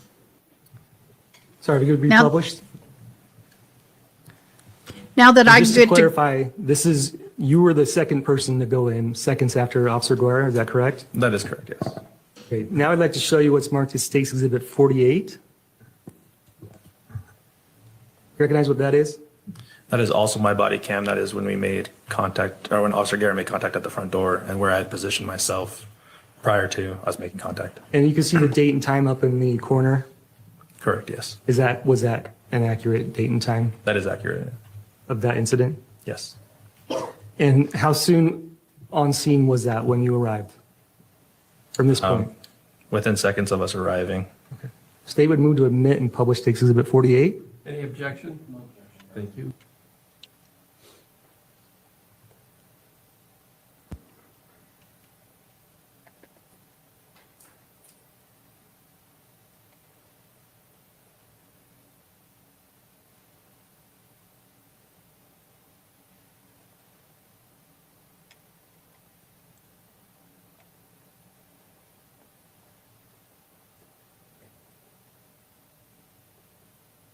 so I was talking about body cams. I am got a body cam because I am going to be going into with my new job, I will be going out to people's homes to look at disasters in very rural areas. And the kind I have can click on the car or actually on my shirt for my protection. Get patient condition in there. Who's this? And that's inside.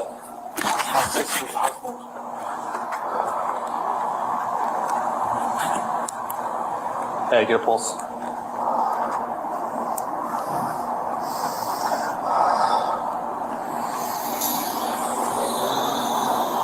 Okay, come here.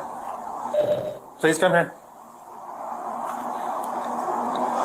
So, sorry. Who is? In the house. So who is this that's in there? That's my daughter's husband. Okay, where's the daughter? My daughter's upstairs. Does she still have a firearm on her? My daughter, no. Okay, who had the firearm? I did. You had the I firearm? already showed her where it was. Okay. It's inside. Wait, Sounds good. That was it. So I'm gonna have you take a seat right here. I'm gonna have you take a seat over here. That's on the back end of the truck.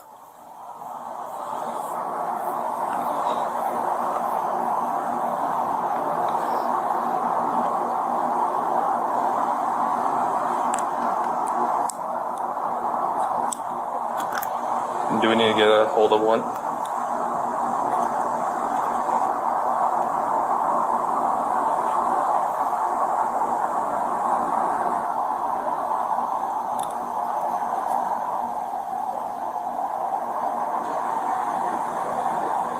Okay. So I'm gonna have you stand up. I'm just gonna pat you down real quick, okay? You don't have any weapons on you or anything like that? Nothing to be made aware of? I've only got the holster that's in my pocket. That's it. Okay.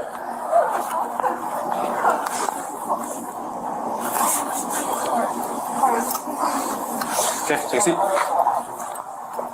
Cam, I'm gonna have you stand up. I'm just gonna pat you down for weapons. Oh, yeah. Anything I need to be made aware of? Anything that'll poke and or stab me? No. Okay.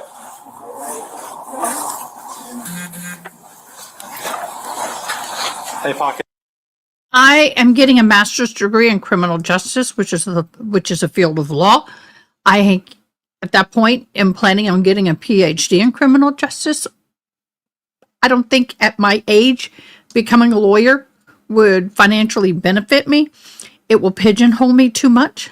And I want to work with disabled people who are in the criminal justice system. But I am studying law. It's just not to be a lawyer. That makes sense? No. Okay. You're going to take a seat.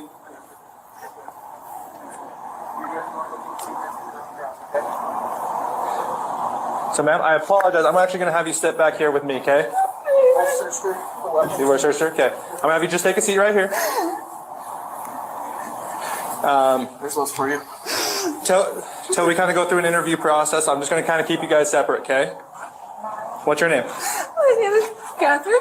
Kathryn? Okay, Kathryn. I'm going to ask for some information from you, if that's okay, okay? Yes.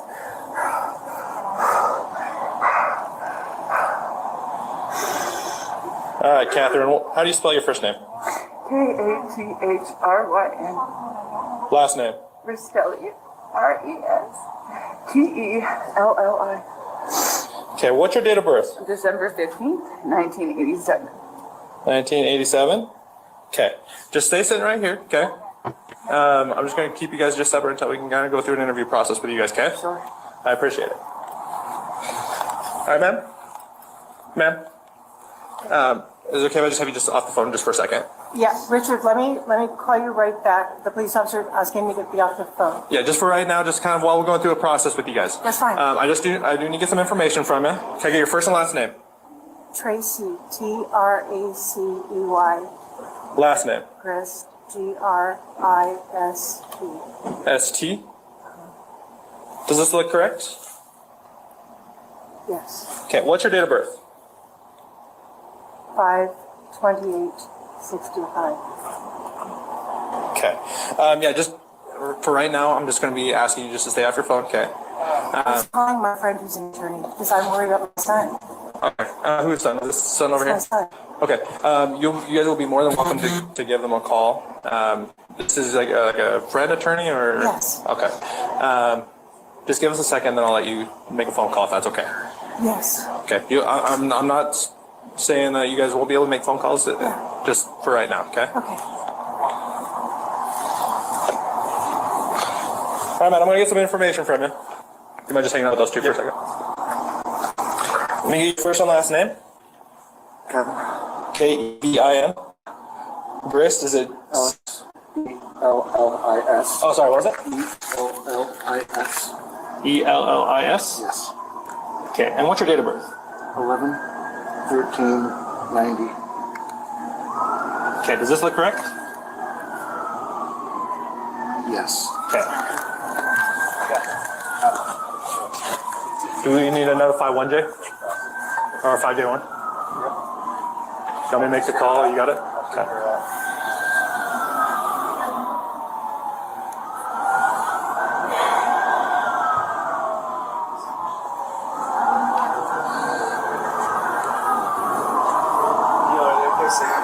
I want them all separated for now. I apologize. Until we go through an interview process, we want to keep everybody separated.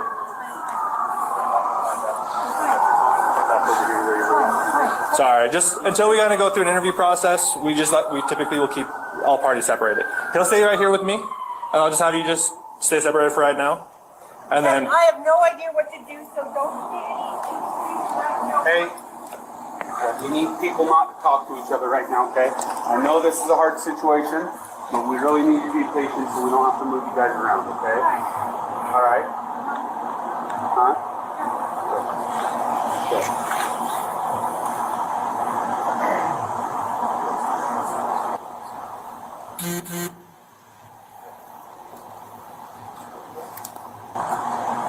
Kevin, is there anyone else in the house that we need to be aware of? Our kids upstairs. There are kids upstairs. Our kids upstairs.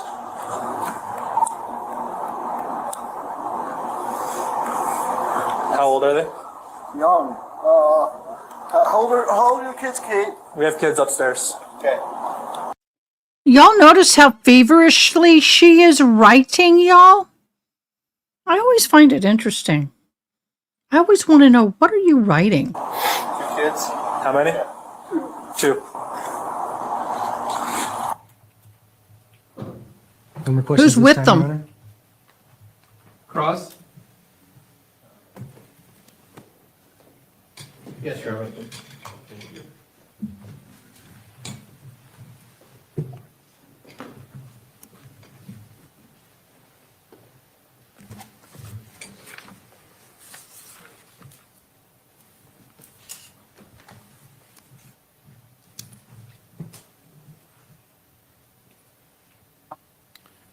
Officer Neal.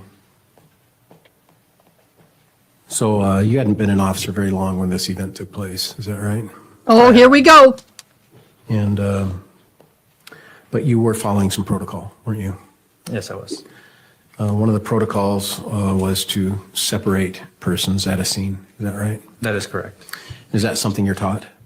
Correct, Yes. yes. And where did you learn that? At Police the school. Post Academy. And when did you do post? It was, I believe, 2023. I'm sorry? I believe 2023. Thank you. Sorry. I didn't know if that was him or me, Judge, but and can you describe what post is? Post is state. It's monitored by the state to be able to train upcoming candidates to become officers, teaching them protocols, teaching them about the various laws, how to read law, and then how to conduct yourself as an officer. Crime scene protection, all sorts of different trainings. Correct. Am I right on that? Yes. And probably some weapon training. Correct. Yes. Just general law enforcement training. Correct. Right? What does POST stand for? I wouldn't be able to tell you. Police officer something. Does that sound right? Yeah. Yeah. And where did you do POST at?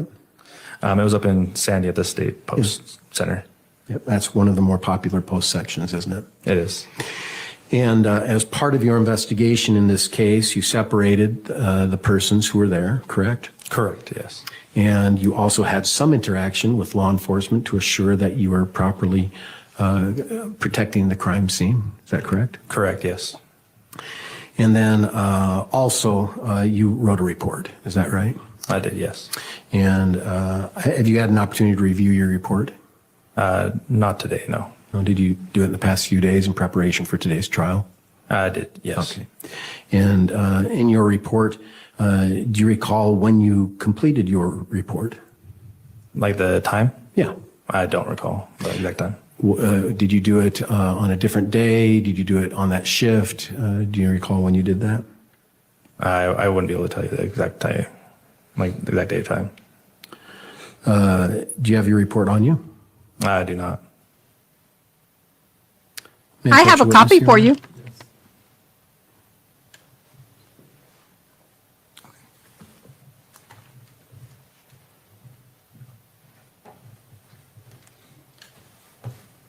Here, let me show you mine. Sorry, guys. I had lunch at 11 a.m. I haven't had dinner. I came straight home into a live. So I'm going to eat a few Officer Neal, I bites. provided you a digital copy of your report. Did you have a chance to see that? I did. Yes. And did that refresh your memory as it relates to when you drafted your report on this case? Yes. And approximately when did you do that? It was later that night, It was or early in the morning. like 3 a.m. Correct. And so it wasn't that many hours after you were at the crime scene when you did your report. Is that accurate to say? That is correct. And is there a reason why you do reports near in time to an event that takes place? It's to try and make sure that we remember it as much as possible. Are you trained in post to do that? Yes. And are you explained why you should do it as soon as possible? Also correct. Yes. And what is the reason they say you should write your reports as soon as possible? Just because the longer you go in between, you may forget details. So the longer time spans, the less you remember. The shorter time spans, the more you remember about an event. Correct.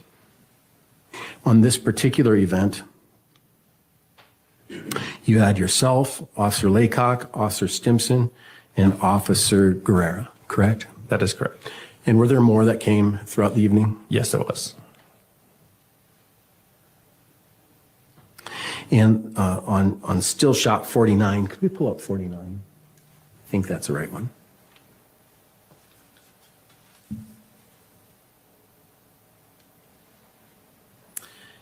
You recognize this photo? I do, yes. And this photo is a still shot from a body cam on your entrance into the residence. Is that accurate? That is accurate. That's the first view you see in that home, correct? Correct. And what's directly in front of you as you look through the door? The sandals on the floor. And what's eye level? A fireplace. Yeah, a wall and a fireplace. Yeah. So as you open the door, you're sort of standing in a living area. Is that right? Correct.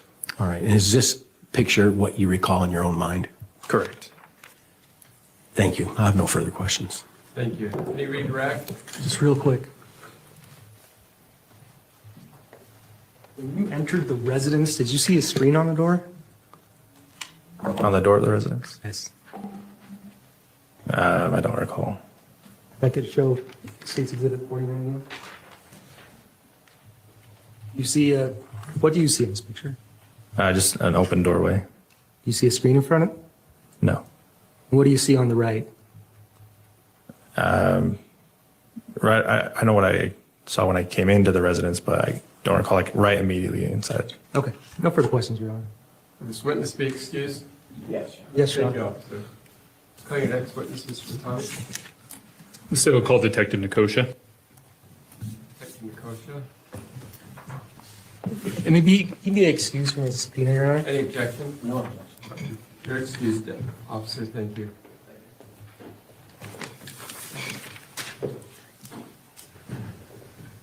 Switch. You know what?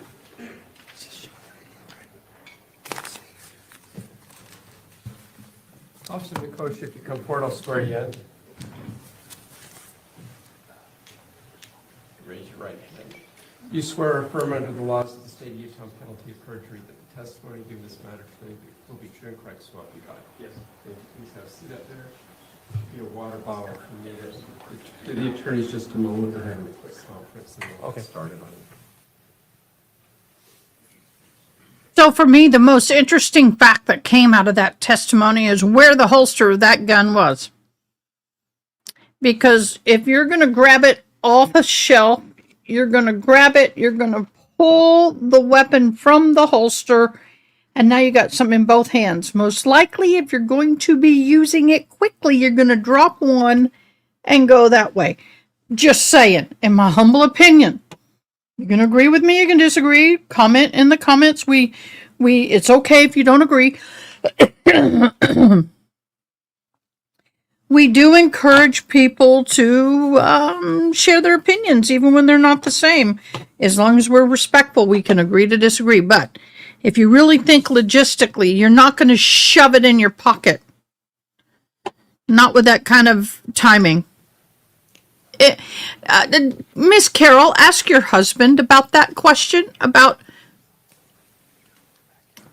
putting a holster in your pocket when you're getting ready to unalive someone. Oh, I know, Carol. Yes, please leave your DNA, as Nightbot is politely reminding you. Wyatt Nikosha, Nicosia. I would have butchered that. Where are you currently employed? With the American Fork Police Department. And how long have you been with them? About 7.5-ish years. How long have you been a detective? About 2 years. In order to become an officer, did you go through post? Yes. And when did you do that? Probably 7 years ago. Yeah, 7-ish years ago. And did you do any sort of particularized training to become a detective? Just in and outs of patrol work. Yeah. More experience based. Yeah. Okay.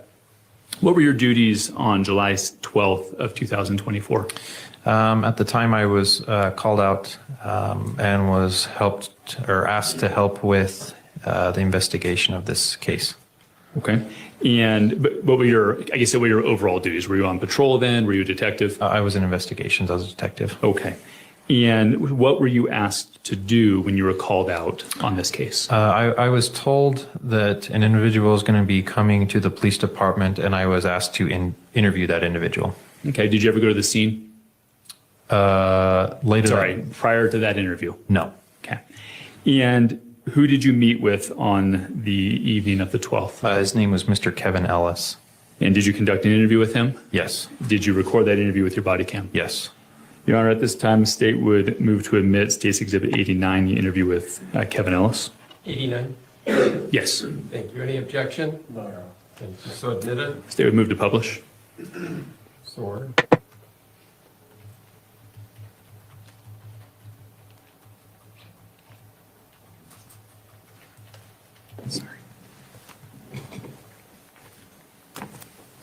Can't find my lip gloss.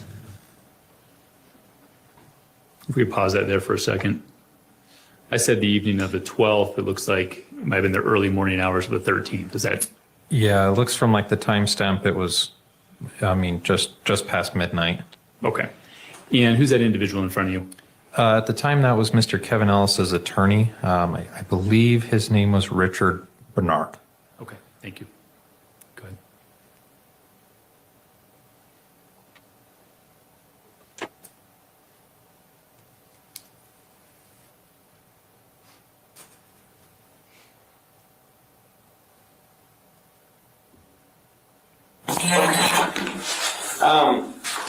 So we're just trying to figure out, obviously, what happened. I haven't been to the scene or anything, and just kind of wanted to get your side of the story and better help explain that.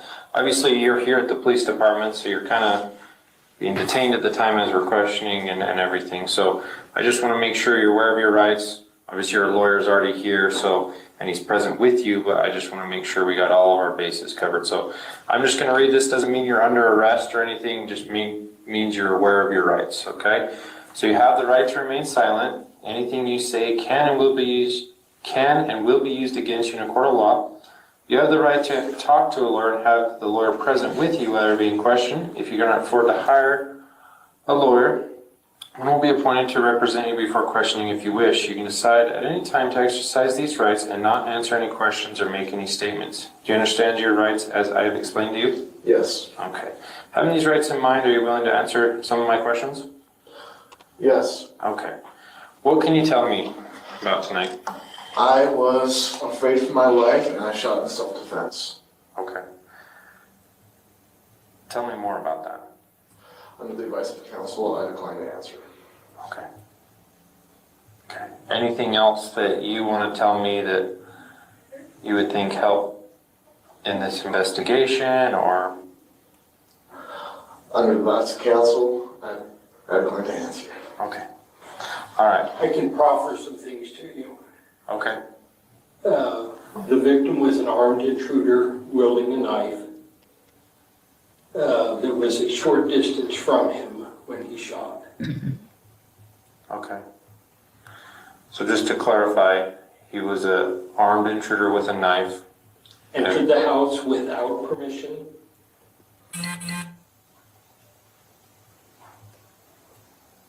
Took him and Tracey by surprise. Was clearly agitated. Was wielding a knife, and that's the point at which he was to the wall, you said, was afraid for his life and shot self-defense. Okay. And so who is, maybe some background to this, not about what happened, but who is this gentleman to you? It's his sister's husband. Okay. They have been, he and she live in California. They're having marital difficulty. Tracey invited her daughter to come to her house and have a reprieve, get away. How long had she been there? 3 weeks. The husband was making demands that she come home. Instead, drove out to California to pick her up and take her back. And that's... So Tracey's the mom, right? Tracey's the mom. What's Okay. her sister's name? Kathryn. So sorry, just to clarify, Tracey drove out to California to pick up Kathryn? Yeah, that's like speak. It was Matt drove to Utah. Matt is the victim. Matt is the deceased, correct? Okay. So Matt drove here to pick up Katie. Is that correct? Okay, and then he showed up unannounced? Picking her up is a polite way of saying it. Okay. His intent was to take her back. Okay. And He showed up, entered without knocking, without ringing the doorbell, had never been to the house before, and so was essentially an armed intruder at that point. okay. And then did he have, when he entered the home, did he have the knife in hand or did he pull the knife out when he was in the home? Go ahead and answer that. On the device. No, go ahead, you can answer. Okay, I didn't see him pull it out, so I'm assuming he had it in hand. Okay. Do you know what type of knife it was or anything like that? Okay. No idea. But you knew, is it Mike? Matt. Matt. Sorry, there's so many names. I'm not good with names. It's late at night. That's all right. Maybe at pool, I'll forget your name in 5 minutes. Yeah. Matt, and you knew what Matt looked like because it was obviously your sister's husband. No, Okay. many years. Okay. Okay. But again, emphasize, he entered the home unannounced in an agitated state, wielding a weapon. Okay. And can you describe the agitated state? How was he acting? Under the advice of counsel, I declined to answer. Okay. All right. Just give me 1 second. Take two. Take 2, take 3. Take as long as you want. Okay. I'm gonna go. We know you have a job to do. We want to help you do it and preserve his rights as well. Okay. Okay. Give me a second. Thank you. Detective Nicosh, I think when we started that, it was about 12:08 in the morning. Do you remember what time Kevin arrived to the police station? I couldn't recall that. I know when he did arrive, we put him in the interview room and then his attorney showed up shortly after and then met with Kevin, but I couldn't give you an exact time on what time he arrived. You know approximately how long he met with Kevin prior to you interviewing him? I couldn't even. And that's, if you can't, you can't. Yeah, I couldn't give you a time on that, sorry. Did you take other steps? Did you have any other roles in investigating this case? I did, yes. What was your next step? After that night, I mean, it was a few days following that is we were asked to go, myself and Detective Wetton were asked to go up to the Ogden area and retrieve Rachel Jorgensen's phone. And do you remember who Rachel Jorgensen is in relation to Kevin Ellis? That is his sister. Okay. And did you make contact with her? Yes. Did you retrieve the phone? Yes. Did you interview her? No, she declined to speak with us at that time. Okay, thank you. I'll pass those. Cross.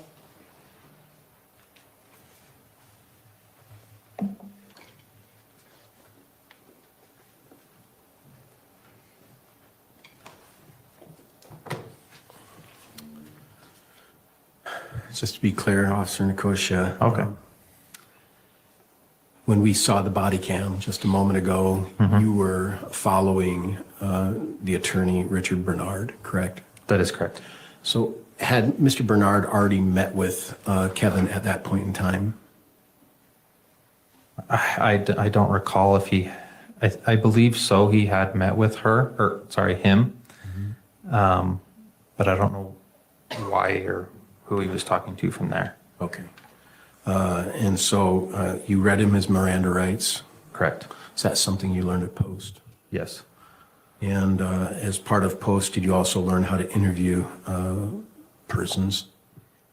Yeah, to an extent, the basic interviewing process, yeah. Yeah, and you've done retraining as you've been an officer on how to interview both suspects and witnesses, right? I don't know if it was, I don't know if there's any formal training that I can recall. It's just kind of more on the job experience and everything. Do you take continuing education in your work? Yeah. And do you ever have continuing education requirements, like so many hours per year or every other year? Yeah. And what are those requirements? From my understanding, we have to do about 40 hours every year, and then a certain amount of hours. I know we have to do like defensive tactics and arrest control and different types of topics every year. But I couldn't tell you the exact hours of those requirements. Sure. But I know it's at least 40 hours every year. And you've been an officer for 7.5 years? Yes. 40 hours is a lot. Mm-hmm. That's a lot of hours. And so you do get frequent training, is that right? Yes. And during those 7 years, 40 hours a year, do you recall ever having any training on how to properly interview a witness or suspect? At that time, I don't recall if I'd been through the training or not, but I mean, we did, like, I've been through like the FIT training, which is like the interviews with children and everything like that. But I don't know if, I can't recall if that was before or after this case. Okay. To be honest. All right. But you did follow the protocol of reading Miranda rights.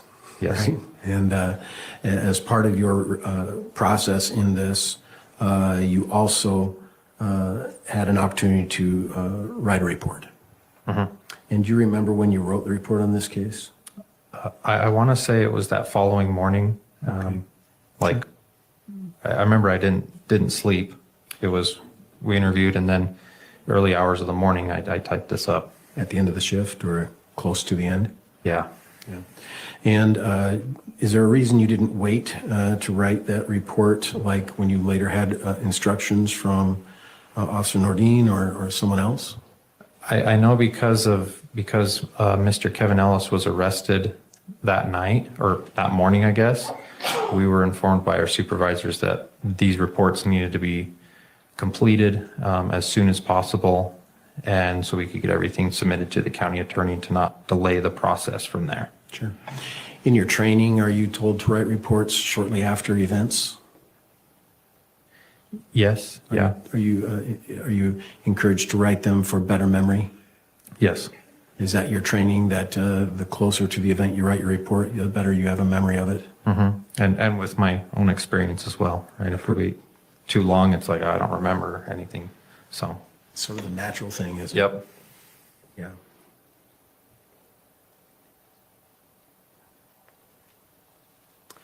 And you obtained some while later a phone record of a family member of the involved parties of this case, right? That is correct, yeah.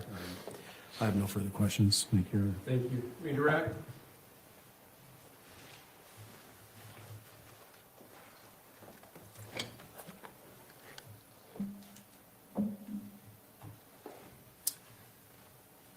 No, you are. Thank you. Could this officer be excused? Please, and if you could be released from subpoena. No. Thank you, officer. You're free to go. Thank you. Next, Mr. Brown. State will call Officer Colton Frotton. Colton who? Frotton.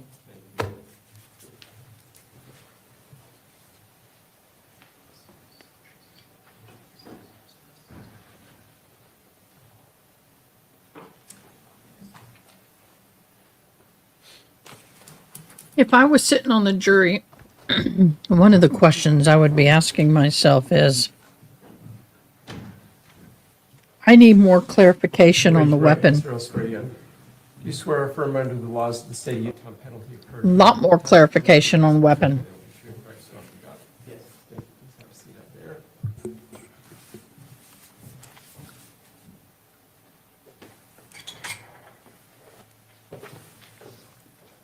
They have identified you as Officer Colton Frotton. Is it detective? It's officer now, yeah. Okay, Officer Frotton. Would you please state your full name and spell your first and last? It's Colton Frotton, KOLTENFRAUGHT. Not detective, And but Officer officer. Frotton, how are you currently employed? I'm employed with American Fork Police Department In what capacity? as a canine officer on patrol. And how long have you been with American Fork? 8 years. Have you been an officer longer than that, or is that your entire? That's my entire career. Okay. Did you go through post? Yes, I did. Obviously graduated. Yes, I did. In July of 2024, were you also a patrol officer? No, I was a detective. And what were your assignments as a detective in July of 2024? I was a SV detective, and then just anything that came across my desk, I would work. Okay, and SVU, what is that an acronym? Yes, it is. What's it an acronym for? Special Victims Unit. Okay, thank you. And was that your assignment on July 12th of 2024? It was, but I was called to assist in another case. Okay, and did that case involve Kevin Ellis? Yes, it did.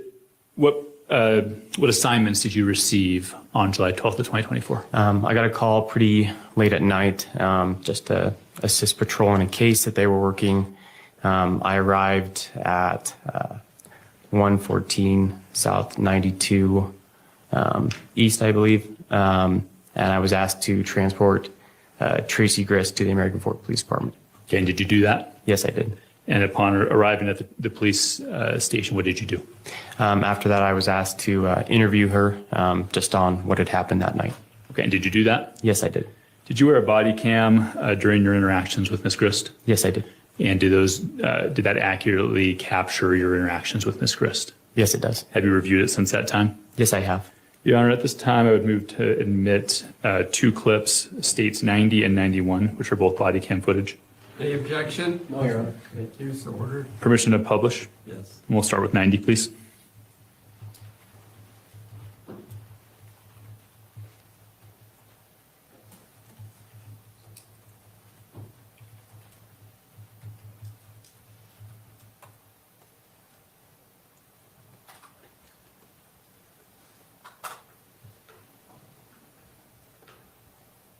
So how many of you think at this point she's guilty? I see a lot of parallels with the Adelson case, but that's my humble opinion. How many of you think she's guilty? My supervisor did tell me just for the meantime, did want us to take your phone just for right now. So again, we'll get it back once we're done, if you need to make a phone call, so I'll give it to you. So, and I know that you had mentioned that you may want to talk to a lawyer friend that you have. So let me just give you your rights again. Doesn't mean you're in trouble. Doesn't mean you're under arrest. Okay.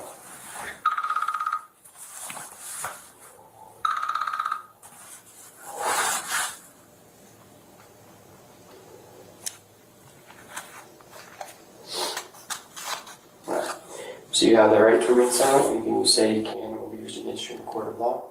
You have the right to talk to a lawyer and have him or her present while you're being questioned. If you cannot afford to hire a lawyer, one will be appointed to represent you before any questioning if you wish. You can decide at any time to exercise these rights and not have, or not answering questions or making statements. Do you understand these rights?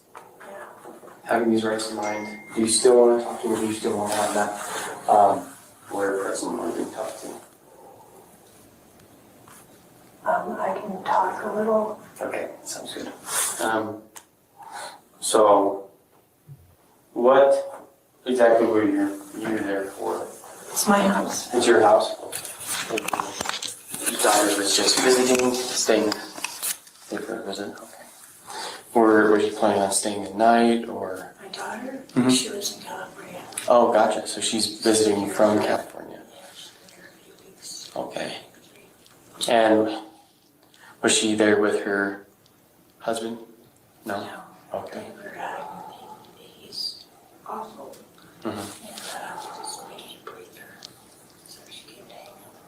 Gotcha. And she brought her 2 kids with her? Yeah. And they just have those 2 kids, no one else? Okay. There's no paperwork or anything. She just came for a breather. Gotcha. Did you go pick her up, or did she fly here or drive herself? Or? She rented a car. Rented a car. Gotcha. And was that his truck outside of your house? Yes. But both of theirs were not. Both of theirs? Yeah. Gotcha. Yeah, and when I say his, hers, thank you for clarifying that. It's both of theirs, but. So what kind of problems were they having? Do you know? I don't know. You don't know? Okay. I don't know. And that's okay. If you don't know, you don't know, right? So, Question. I may have missed it. I'm tired. Did they read her Miranda rights?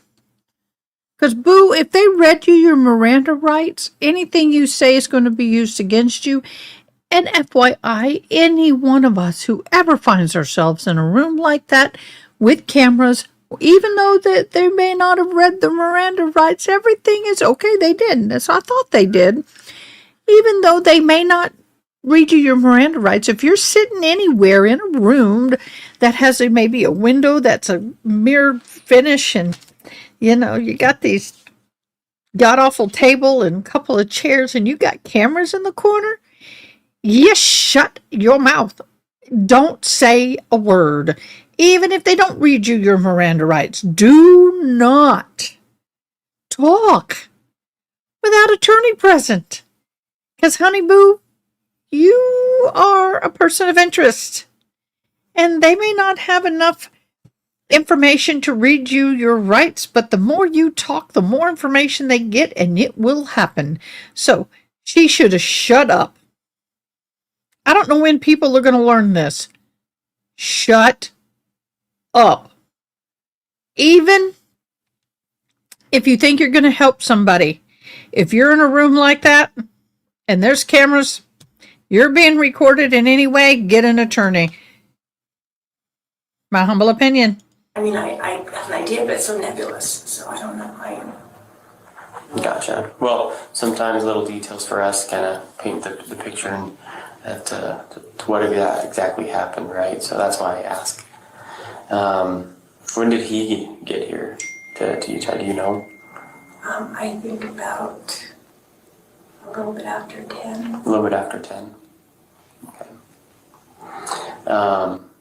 And did he call beforehand? Did he text? Did she know he was on his way? She knew he was coming. Okay. And she was going to talk with him. And I was in the kitchen, and next thing I know, he was in the kitchen. He was like, hey, Michael, hi. Do you know if they had a conversation before? Or? I have no idea. Okay. Kind of walk through me what was happening when you were in the kitchen. He showed up. And then what happened? I was in the kitchen, and I was sitting on the counter, because I do that, sit in the corner. Mm-hmm. And he said hi, and then he walked into the other room, but he was acting very different. Mm-hmm. What do you mean by he was acting different? He was just,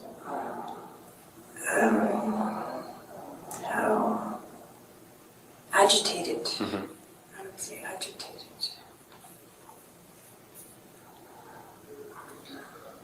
What happened after that, after he walked away? He walked away. Mm-hmm. He said, is Katie upstairs? And I said, yeah, she'll come down. That's the last. I heard gunshots. What I know are gunshots now. Mm-hmm. I've never heard a gun really fired. Except for I guess at the gun night. Okay. And what were you doing when you heard the gunshots? Just sitting on the counter. Just in the same spot when you walked in? Yeah. Okay. Well, what did you do after you heard the gunshots? I ran into where the bottom of the stairs to go check on my daughter because I thought something might happen to my daughter. Gotcha. And what did you see when you went down the stairs? She was on the ground, laying down, face down.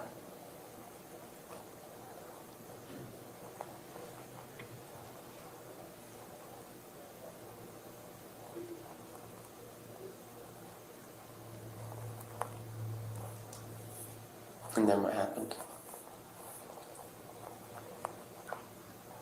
I called 911. Mm-hmm.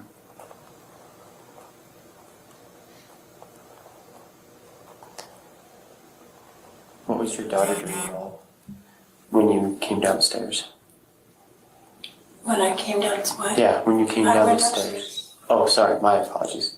I misunderstood. Do you know who this is? This is the family attorney. Oh, gotcha. Hey, We're talk here for to you. Kevin. Talk to Kevin. Okay. Kevin.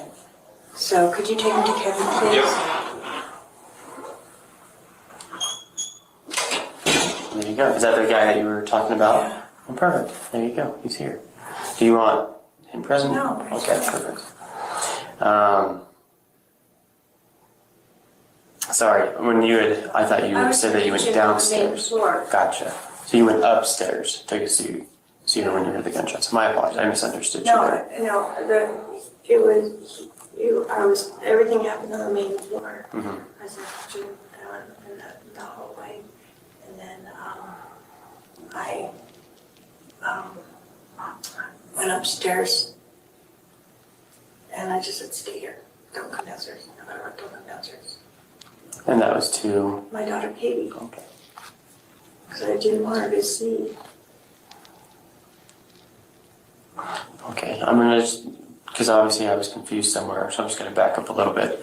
Kind of run me through you sitting on the counter in your kitchen, hearing the gunshots, and then what happened after that. I went and looked in the hallway. Mhm.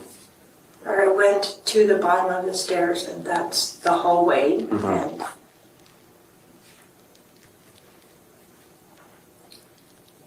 I don't know what else happened. So after you went to the bottom of the stairs, then you went upstairs and Yeah, and I told your daughter. she said, what happened? I said, just here. Just don't come downstairs, please don't come downstairs. Please don't come downstairs. I don't want her downstairs. And then what happened? I don't know.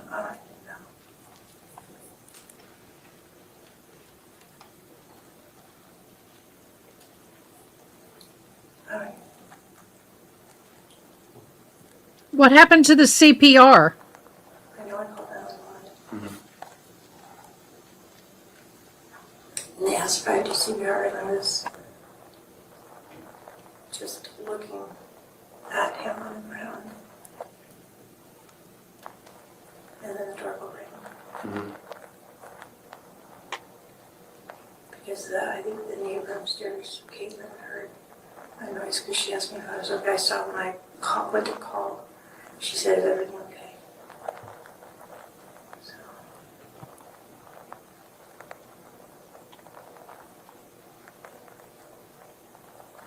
And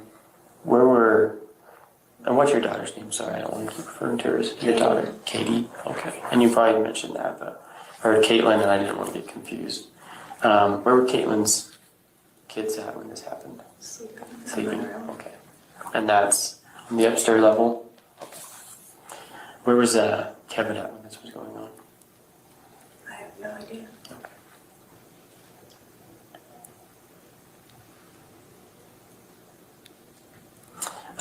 Well, thank you for kind of letting me know on your side of things what was going on. So I'll step out, and if we have more questions for you, I'll let you know, okay? Okay, thanks.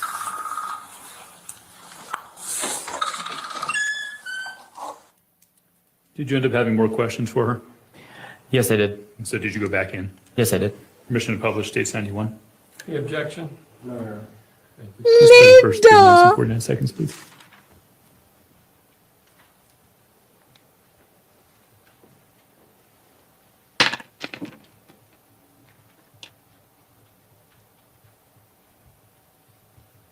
Linda.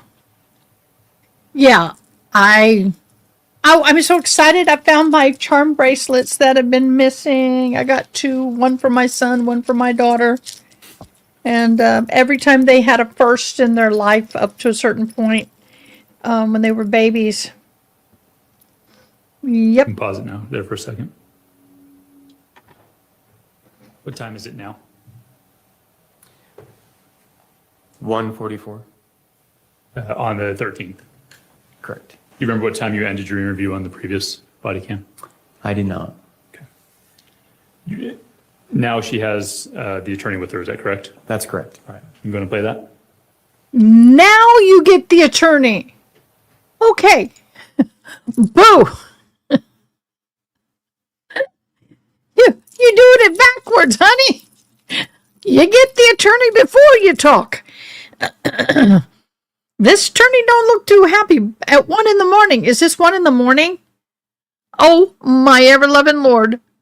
Now you get the attorney. Look at him. He's like, how much has she said so far? Yeah, their sound's off. He's like, oh, what did you say? What did you say?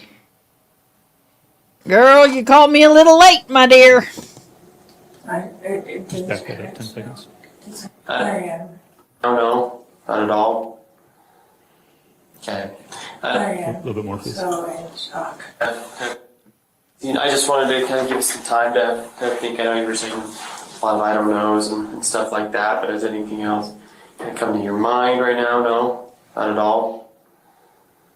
Okay. I am so in shock. Like did his parents know? Did someone call his parents? I assume someone has at this point. I've only been here with you, to be honest, so all that information I don't even know myself. The only information I know is kind of what you've told me, and then that's about it. So. Or is Katie here too? I believe she is, and with her kids came with her, yeah, so they're not alone by themselves. Where's Rory? Rory went to Rachel's house. In Ogden? Uh-huh. Okay. I don't even know. Is that another one of the kids? Rory's my daughter, Rachel's my other daughter. Gotcha. Okay. So just to be like candid, I kind of feel like you do know a little bit more than you're letting on. Nope. Yeah. It was, he appeared. And I was in the kitchen. And I guess did I'm not more talking about with kind of stuff with Kevin. With Kevin? Mm-hmm. Nope. Not at all. No idea where he was. Oh, you lie like a dog. Okay, well, again, honesty it's the best policy when it comes to. I almost know nothing. Okay. She schools me on being honest. Well, good. We always need someone looking after each other, right? To be honest and forthright, right? So, and again, that's just kind of the vibe that I'm getting. So. And I've told Bro, I haven't had enough coffee for this. her that the most important thing is to be honest and truthful, and we can decline to answer if we want to, and she will do that, but she's not, so far as I know, withholding anything.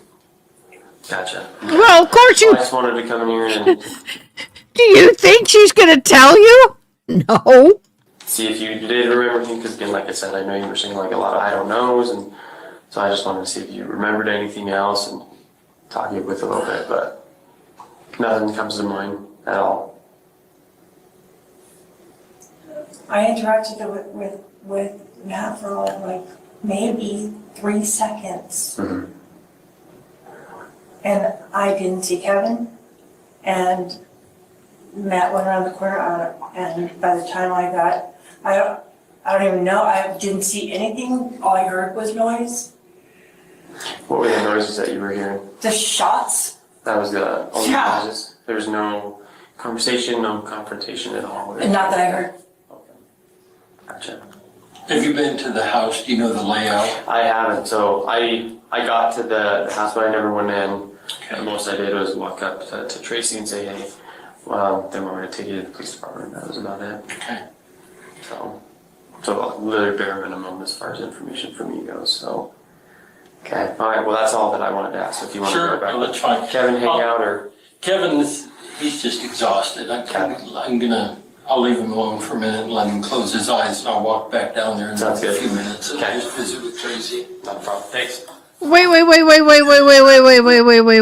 got to roll that beautiful bean footage back. Is he saying he's representing two people? As far as information from you goes, so.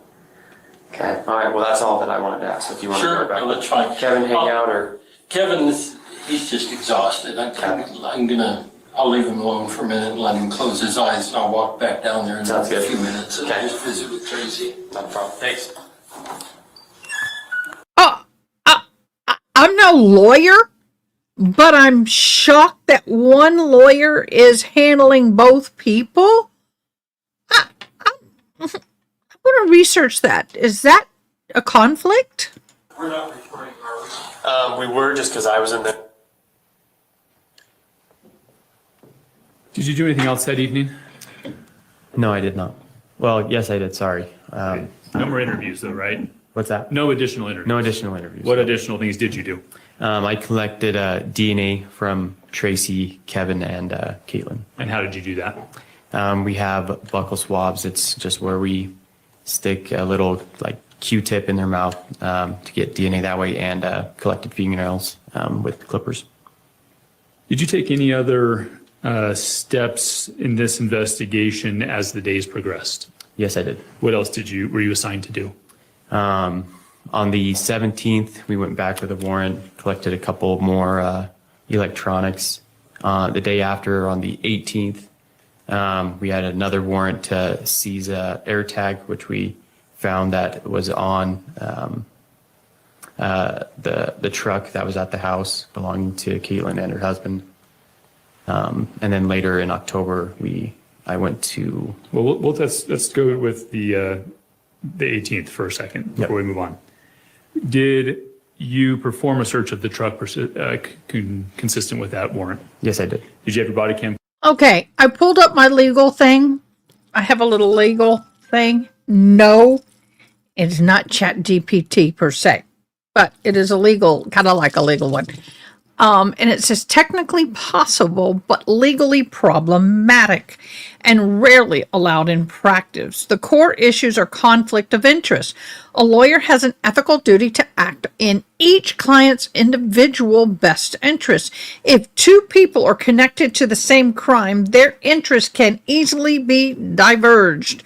One might benefit from the testimony if it hurts the other, and vice versa. Bar rules, especially ABA Model Rule 1.7, prohibits a lawyer from representing two clients simultaneously if there's a significant risk of conflict. Two witnesses of the same crime, the law says they should ideally have separate counsel. A police questioning, non-custodial witnesses aren't entitled to Miranda rights, okay? But that's not this case. This is a custodial interrogation. The right to counsel is stronger. Police must stop questioning if the attorney is invoked. But if they're voluntarily being interviewed, have fewer protections than the suspect in custody. I got something in my eye. So here, basically, this is problematic. He should not be going back and forth between two people. If he has been called to represent and there's more than one, he needs to call somebody else in to help with one of them. He should have known better than that. That's a no-no. Did body cam rolling while you performed that search? Yes, I did. I'm sorry, I saw it too late. They would move to admit States Exhibit 92. Love you. Any objection? There's a short clip from that search. Would you please publish 92? Okay, go ahead. Oh, sorry. No, go ahead. Is this your body cam we're watching? Yes, it is.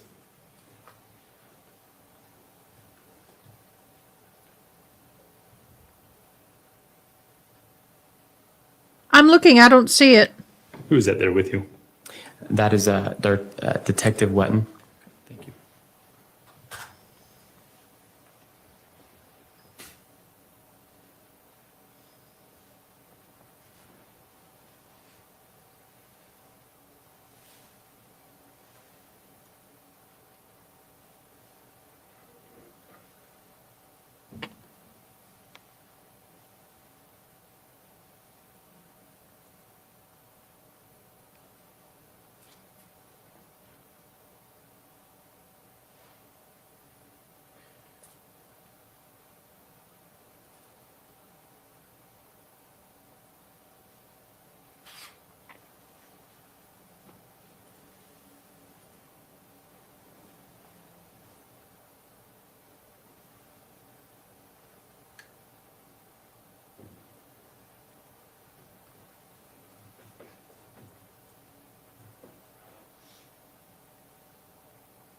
me to look above a few Pause there for a second, comments. please. I don't What see is it, that? What is boo. the video depicting right now? That is me holding the air tag at. And where was it found? In a little, I don't know if it was a trash bin or just a container, a little felt container that they had in the truck. Okay, was it at the bottom of it? Yes, it was. Okay.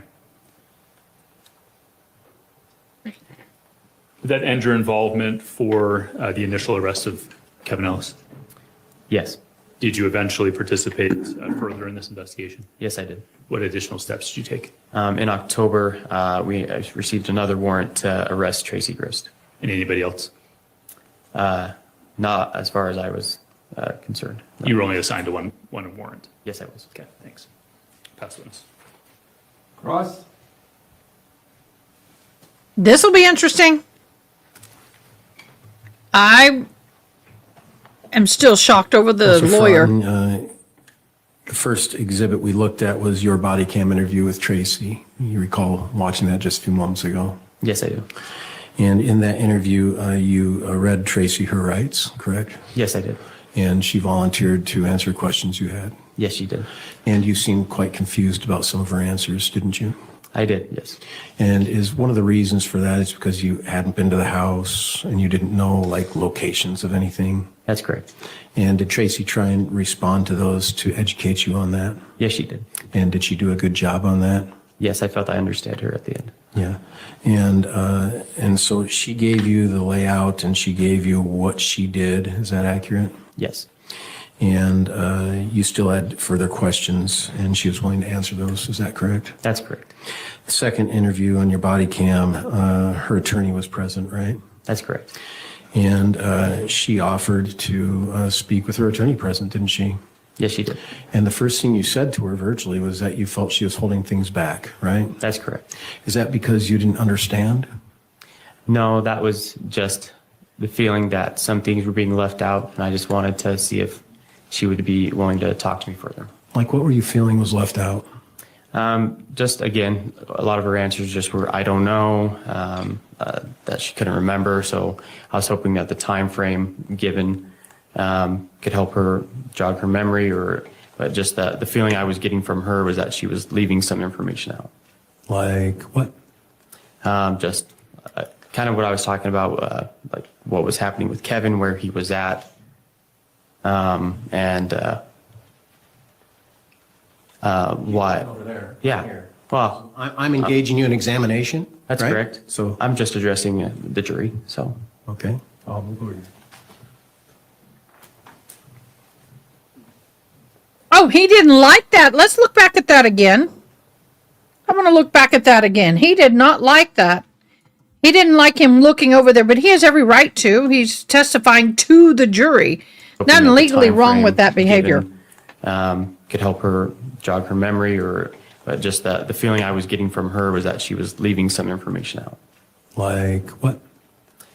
Just kind of what I was talking about, like what was happening with Kevin, where he was at, and why. Over there. Yeah. Here. Well, I'm engaging you in examination. that's right? correct. So, I'm just addressing the jury, so. okay. Woo! That got snippy. He didn't like that. Officer, have you been trained how to testify in court? But that's I would say I've probably been to. the air tag. And once again, I'm reading everything. I'm not able to hear a whole lot of this. But the air tag, I find that interesting, but I find even more interesting how the attorney, knowing darn well that they should not be representing more than one client at a time in the same case. So I'm just a little surprised, that's all. My mind has been on that fact, but go ahead. Maybe one, maybe two. Officer, have you been trained how to testify in court? Like I said, I've been to probably one or two trainings. Okay. And you keep avoiding my eye contact, and you keep making contact with the jury. And is that something you're trained to do?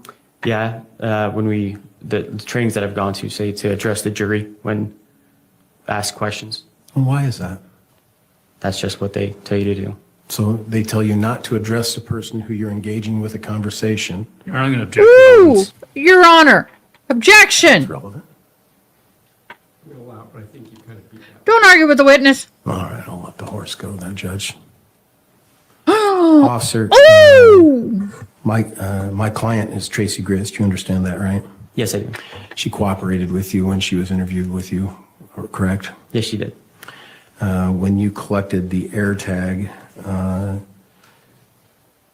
you found it from a canvas bag that was in the truck, right? That's correct. And then when you arrested Tracey, did she cooperate with you? Did she run? Did she flee? Did she try to do anything like that? When we I'm sorry, opened did the she door. run? Did she flee? That's what I'm getting to. When we opened the door, she did run up the stairs and she was told to stop. Wow. So she was going upstairs. That's correct. Okay. Was there an exit upstairs? Not that I'm aware, no. Okay. And was Kate living at that house at the same time? It was at a different apartment in, I believe, Salt Lake County. Okay.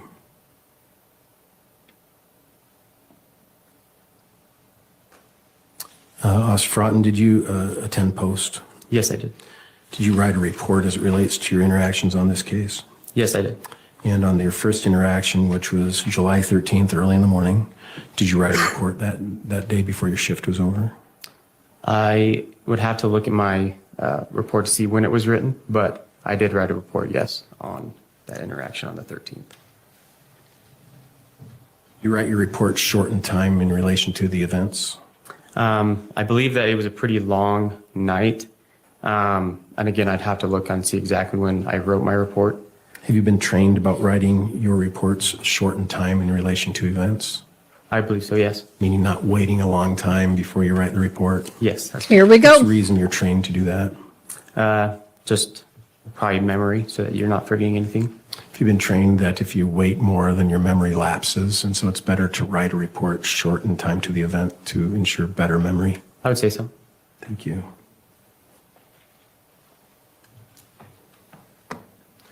One more, Officer Front, and I just want to look at my notes. 1 second. But I always have to look at them with a pen in my hand. I don't know why. No worries. Oh, please. And you've been an officer 8 years? That's correct.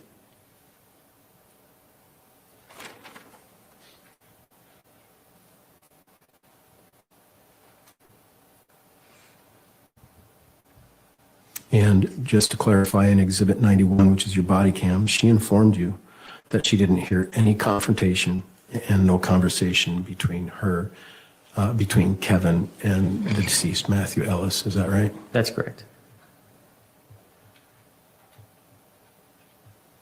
I have no further questions. Thank you, officer. Thank you. Any redirect? One very quick follow-up.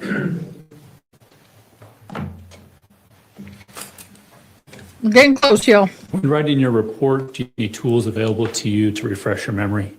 Yes, I do. What are those? I have access to my body cam to review what I had discussed and talked with her about. Good, thank you. That'd be great. Recross? No, Your Honor, thanks. May this officer be excused from this subpoena? Please. Yes. Thank you, officer. Thank you, Your Honor. The State Health Sergeant Falmina. Thank you.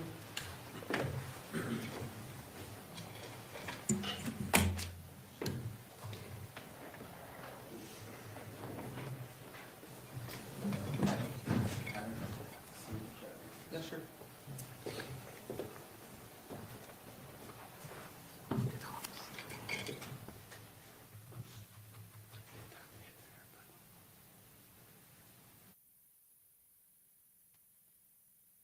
Wow, y'all. We got another witness.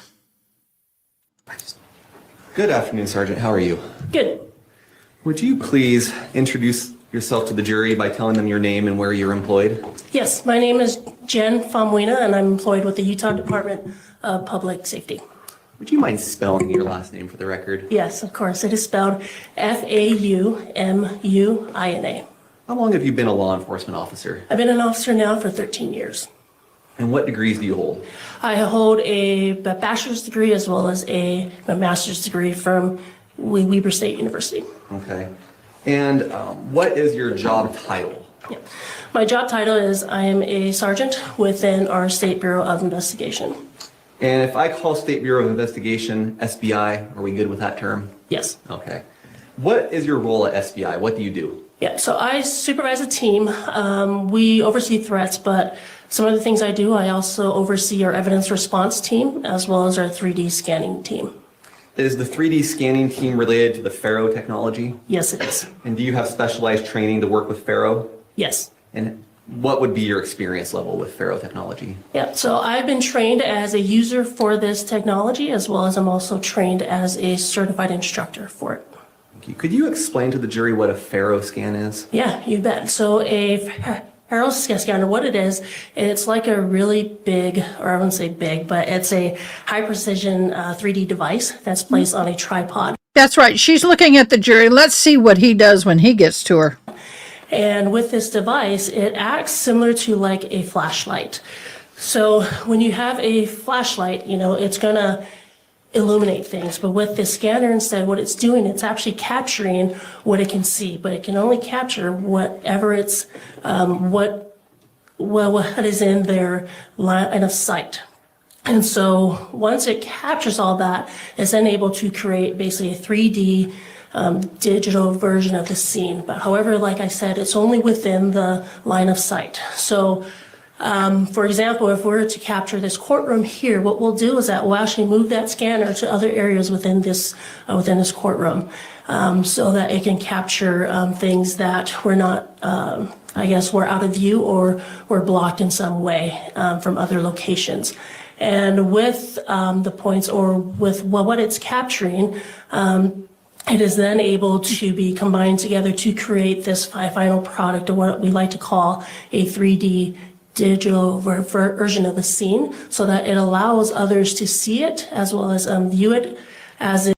Okay, my brain's going dead. We saw this in the trial where the woman unalived the husband. She said she pulled him off the bed and did CPR and didn't. The kids were in the other room. My brain is fried. What case was that? Because we saw this used in that case, and she was found guilty. But I can't remember her name. I see her face, but I can't remember her name. Anybody else know? It existed. Give you 3 guesses. Okay, so to summarize, it's essentially a scanner that uses light to scan. No, not 3D KR. space, creates a data set that you can then Corey use to create a Richardson. digital Corey replica in Richardson. 3D of the scene at the time. Corey Richardson. Corey, not Karen Reed. Corey Stryle, the one that kept calling Karen Reed. That's the same thing. Time that it was scanned. Yes. Okay. Thanks, Miss I want to June. direct your attention to the night of July 12th, possibly the early morning of July 13th. Was SBI asked to assist American Fork PD on that day? Yes, they were. Specifically, were they asked to assist with performing one of these Faro scans? Yes. Did officers go out and use a Faro scanner to scan the scene? Yes, they did. And was a digital replica created thereafter? Yes. And who created that digital replica? I did. And to just be very clear, the digital replica is up the point in time where the scan is made. Is that right? Yes, that's correct. So if the police or Richens. paramedics or anyone else has already been through the scene, we're capturing the scene after that has happened. One more time, sorry. If the scan has happened after police or paramedics have come through the scene, we're capturing at the point in time of scan, even if it's after all that. Yes. Okay. In the context of a Faro scan, what's a flyby? A flyby is basically like the visual walkthrough of the scene, but instead you can view it on your phone or computer instead of actually being there. State moves into evidence exhibit 86, the flyby of this case. Any objection? No, Your Honor. So ordered, thank you. Publish to the jury, please. And play when it's on their screen. Y'all, I have a work phone. Okay, go ahead. Y'all, I've got a work phone and a private phone now. It's cray. Hard to keep up with them all.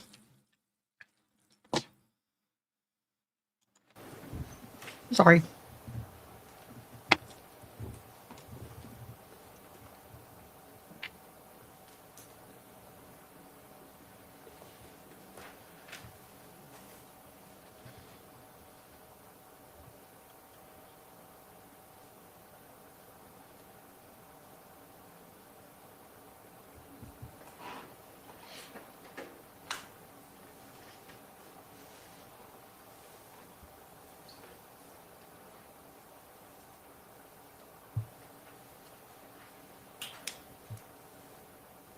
that makes me nauseated. I get motion sick real easy. I can't look. Not when they're doing that. My personal perspective from my level, I'm fine. When they come up like that, no, can't do.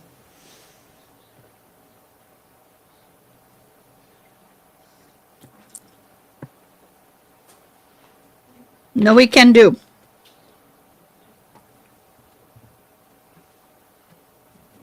Could you back up 1 second before it flips perspective? Yeah, right there is fine. Sergeant Falmina, we see some yellow triangles with numbers. What are those? Those are digital evidence markers that were superimposed into the 3D version you see here that was superimposed over the physical evidence markers on scene. And is that just to make the evidence markers more visible on the digital replica? Yes. And I see a black box here. What is that? That black box is just, it's covering the decedent. It's essentially a redaction where the body is. Yes. Okay. And lastly, we see some parts on this scan that don't have color, don't have, a visual indicator. It basically looks like it's missing. Is that because the Faro scan, as you mentioned, only can scan what it sees? And Yes. that's just a missing part where it didn't capture something? Yes. Okay. We can take that down. In the context of a Faro scan, what's an aerial view? An aerial view is almost like, it's similar to a walkthrough as well. It's just a top view of the scene. Did you create any aerial views in this case? Yes, I did. Did you create an aerial view out in the street area and then an aerial view in the house area? Yes. Your Honor, the state moves into evidence exhibits 87 and 88. Any objection? No, Your Honor. Thank you. So ordered. Please publish 87.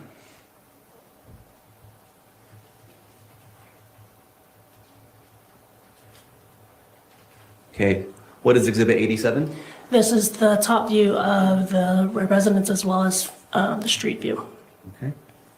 And then please move to 88. And what is 88? This is the top view of the residence. And are these the same evidence markers in black box for the body? Yes. Thank you. Nothing further, Judge. Cross. Thank you, Mr. May we release the witness from the subpoena? Any objection? No objection. Thank you. That was short. Can we take a break real quick, Your Honor? Yes, let me talk to both of you, so let's take a Okay, you can take your break. We're not. Who do you want this with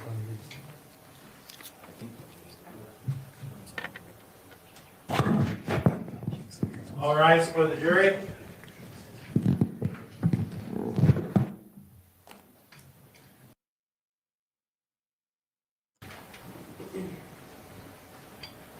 It is cool. And sometimes people don't get enough to fully recovered from FEMA. So we help them allocate money in other organizations that are helping as resources. We do not ourselves supply any income, but I reach out to a lot of organizations and I help people get their needs met to bridge the gap. Ladies and gentlemen of the jury, I'm going to announce business and direction for tomorrow and this evening. We're ahead of schedule. That's always a good thing. So we're going to recess for the evening. I'm going to let you go home. We're going to start tomorrow at 9 a.m. for a couple of reasons. So we'll be live maybe tomorrow night. Bad weather tomorrow, you know how we are in Utah. We get Yeah, bad weather right. the first time, everybody drives like they've never seen snow before. So if we start at 9, we'll have a sunny, beautiful day. If we start at 8:30, it'll be a blizzard. So we're going to shoot for 9 and have it be sunny. Also, Okay, so I want to cut that quick because I have somebody coming. I need to sign some documents. So I haven't seen that in like forever. So we're going to do the drawing. While we're doing that, I want to talk to you for a split second. Yes, I am blessed to be able to help people. You know, they get X number of dollars and then they still need help, and we're there to help bridge the gap. So it's a good thing. All right, guys, here we go.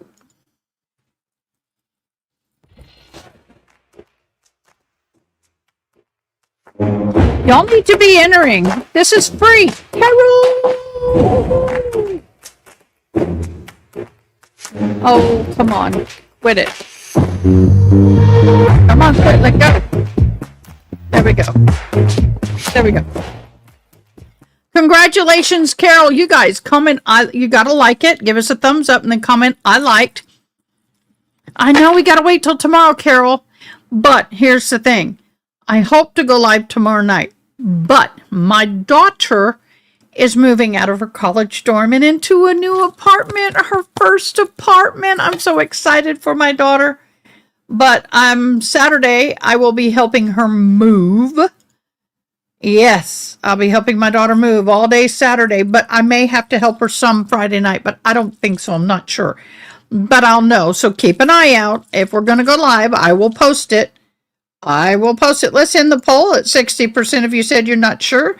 40% said she was guilty. 45 said guilty. 55 not sure. Yay! I know. We'll come back. I'm sure I'll be able to come on some tomorrow. So we don't have the other case, so we'll come on at 5:30 Central Standard Time. I don't think I'm going to have to help her because I don't think she's going to come down. So we'll go up there Saturday. This is the last weekend of moving anything, and I'm so excited to be done with that. I've been moving too much lately. I moved from my house to... So anyway, y'all are amazing. Thank you so much for joining me. This is a very, very interesting case. And I look forward to viewing tomorrow's with you when we get to see maybe a little more spicy from the defense attorney. In the meantime, everybody have a fabulous evening. Love on your loved ones. I looked all day today to see you. Come on. Oh, thank you. Well, I work now from 8 a.m. to 5 p.m. Monday through Friday, so I have to do this at night now. But I'm not letting this go. I love doing it. And thank you all so much for your love and support and well wishes. I mean, between moving and birthday and new job and college and the master's program, it's been a lot. And I just want to thank all of you so much. Thank you so much for just being there and supporting my mods. My mods, I can't thank them enough. They were amazing. And they did a great job. So with that, we'll see y'all tomorrow night, everybody. Make sure you hug your loved ones. You never know what tomorrow's going to bring. So make sure you tell them you love them. And don't go to bed angry. It's not worth it. We'll see you tomorrow night. Thanks for watching. Please comment, like, share, and most importantly, subscribe. I hope you have an awesome day. Till next time, take care.